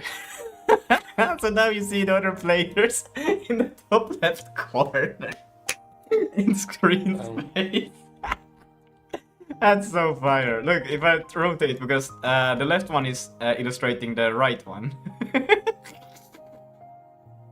It looks so dumb. And if I walk around the planet, it will kind of like, let's take it in a better perspective, like this. It will start to rotate because it's the absolute like kind of orientation. It's so fucking hilarious. I don't know, I love it. Oh my god, that's awesome. That's great. What did you ask? It sent me something. Okay, let's see. Yeah. Moral. Oh, you mean like moral of the story? Or do you mean like actual moral? Yeah, moral or... of the story. Yes, exactly. So you're trying to come up with the moral of the story for your Yeah. project. So wait, you haven't even begun the project then, or? I mean, like, we have the engine, like, we made kind of an engine layer, right? Hmm. But, like, yeah. I mean, I don't know. You could probably just. I mean, I think you should take something that is more personal to you, in that sense, because I think if I give, then it's kind of hard for you to feel it as well. I think you should think of something that means for you something, you know. In general, that's also most of the time. But you know, it's not like something that should only apply to me or you, right? It should like be something that everybody could feel, right? Like to make like the game. But it's because if you make something, I don't think that. I think you should aim for something that means something more for you, because then you can actually dive deep, and that everybody does associate everything kind of, anyways. But if you dive into something that you are more in tune with, it's easier for you to actually express it and talk about it in a good way. Yeah, I see. But it's not like I'm doing the story like alone, right? Like I think Cheesy needs to carry the story here a little bit because he's like kind of goated as actually like a creating this, not gonna lie. And I got a 5 in German, which heavily like lies on like kind of interpreting things, which I'm not very good at, but yeah. That's okay. Self dot swap chain. Yeah, right now I'm just asking AI for things. Yeah, I don't know. Extent. Like AI said, for example, people don't want the truth, they want a truth they can live with. That's true. The height divided by 2. So this should always put it in the center. And then we could also make the scale itself. Man, I should really make a variable out of this thing. I'm writing it so many times. Almost that. It will actually put the... Fuck. It's okay. It's good enough. I don't know if I can do it divided by 2 like this. I don't know if Zig will allow it. No, it didn't. Found U32, yeah. But I think if I do an at divide floor. Let's do that. And then pass it like this. I think that will take care of it, maybe? Else I will have to do a cast.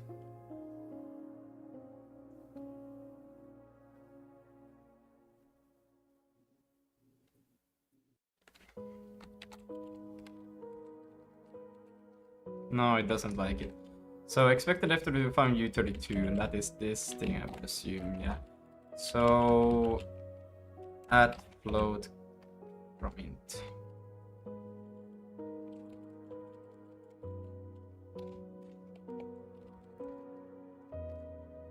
Must have a known value. Oh my god. Add as f32. Maybe I should just store them now, because this is getting ridiculous that I have typing this out like so many times. Because I do it already up here at the top, int from float. So I mean, why not just do here const with f32, and then we'll just take this thing from here, paste it, and then do an const height. I always forget how to spell height.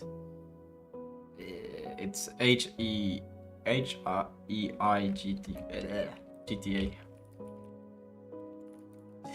Nailed it. Is that it? No, that's not it. It's like that. F32 is equal to, and then we'll just change it to that. and this one will just be height. And then, well, we could use that now in there, but we're mainly concerned about this thing. So now I'm just gonna say width, and can I just do like that? Is this fine now?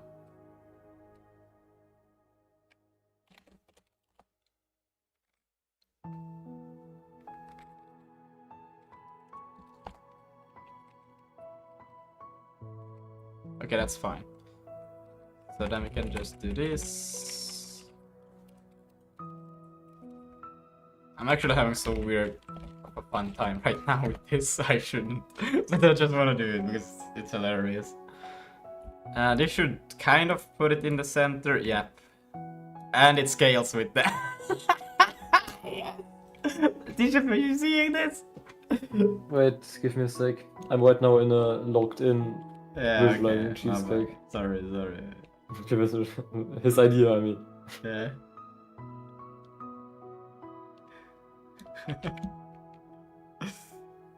That's hilarious. I just love hot reloading, it's so freaking fun.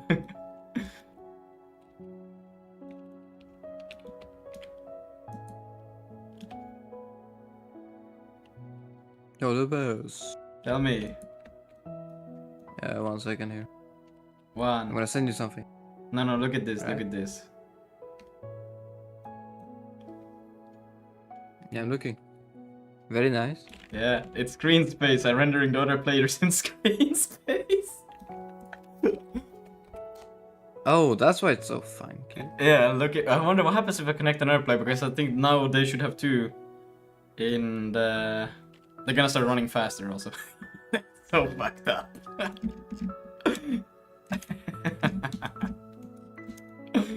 Oh my god, that's hilarious. Oh my god. Woo. I can't even see like...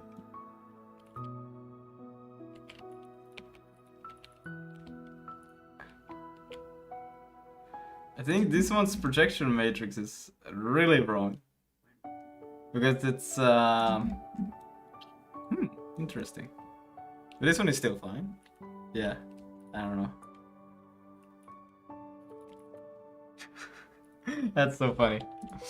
We could also change it to let's go to the network manager, not spawn in. I will look at what I sent. Yeah, Mr. we'll do that. Mr. NT wanted you to look at that. We'll remove the so we don't spawn players in as we have to reconnect these ones if we're gonna see it take effect. Okay, just one more step.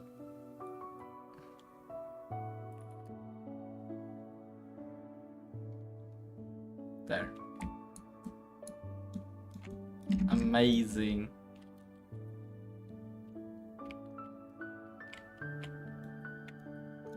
Okay, you sent me, or did you send? I have already a emoji reserved here apparently. Who is that?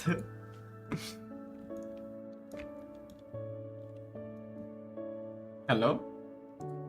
Is my internet okay? Hello, can you hear me? And then what we could also do in here in their Vulkan, and we go through here, so we could actually change this to be if screen space. This is a bit bad to do the if here and then to do the if here as well. We should probably not do that, but it's fine for now. I think it's fine. It's fine. It's pretty fire, but damn, that's funny. Okay, but we have the first step towards making a UI. We can put the players there. We can put anything there. Basically, we could actually go crazy and just ask this thing if entity flags. I don't have kind here. Oh yeah, kind has never been relevant for the client. Huh.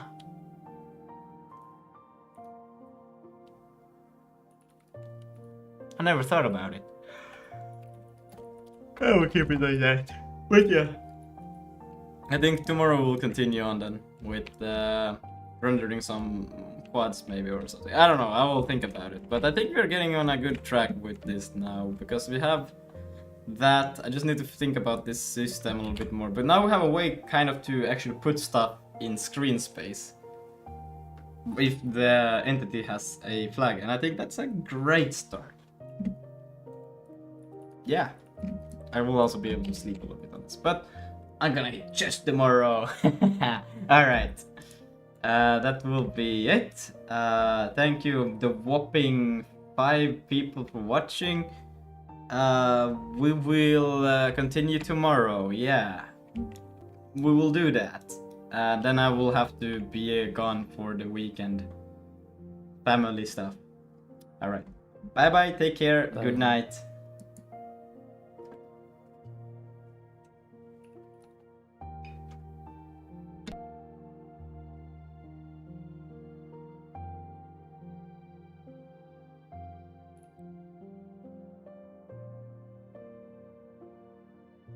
Lucas, do you know how this one game is called? It's only on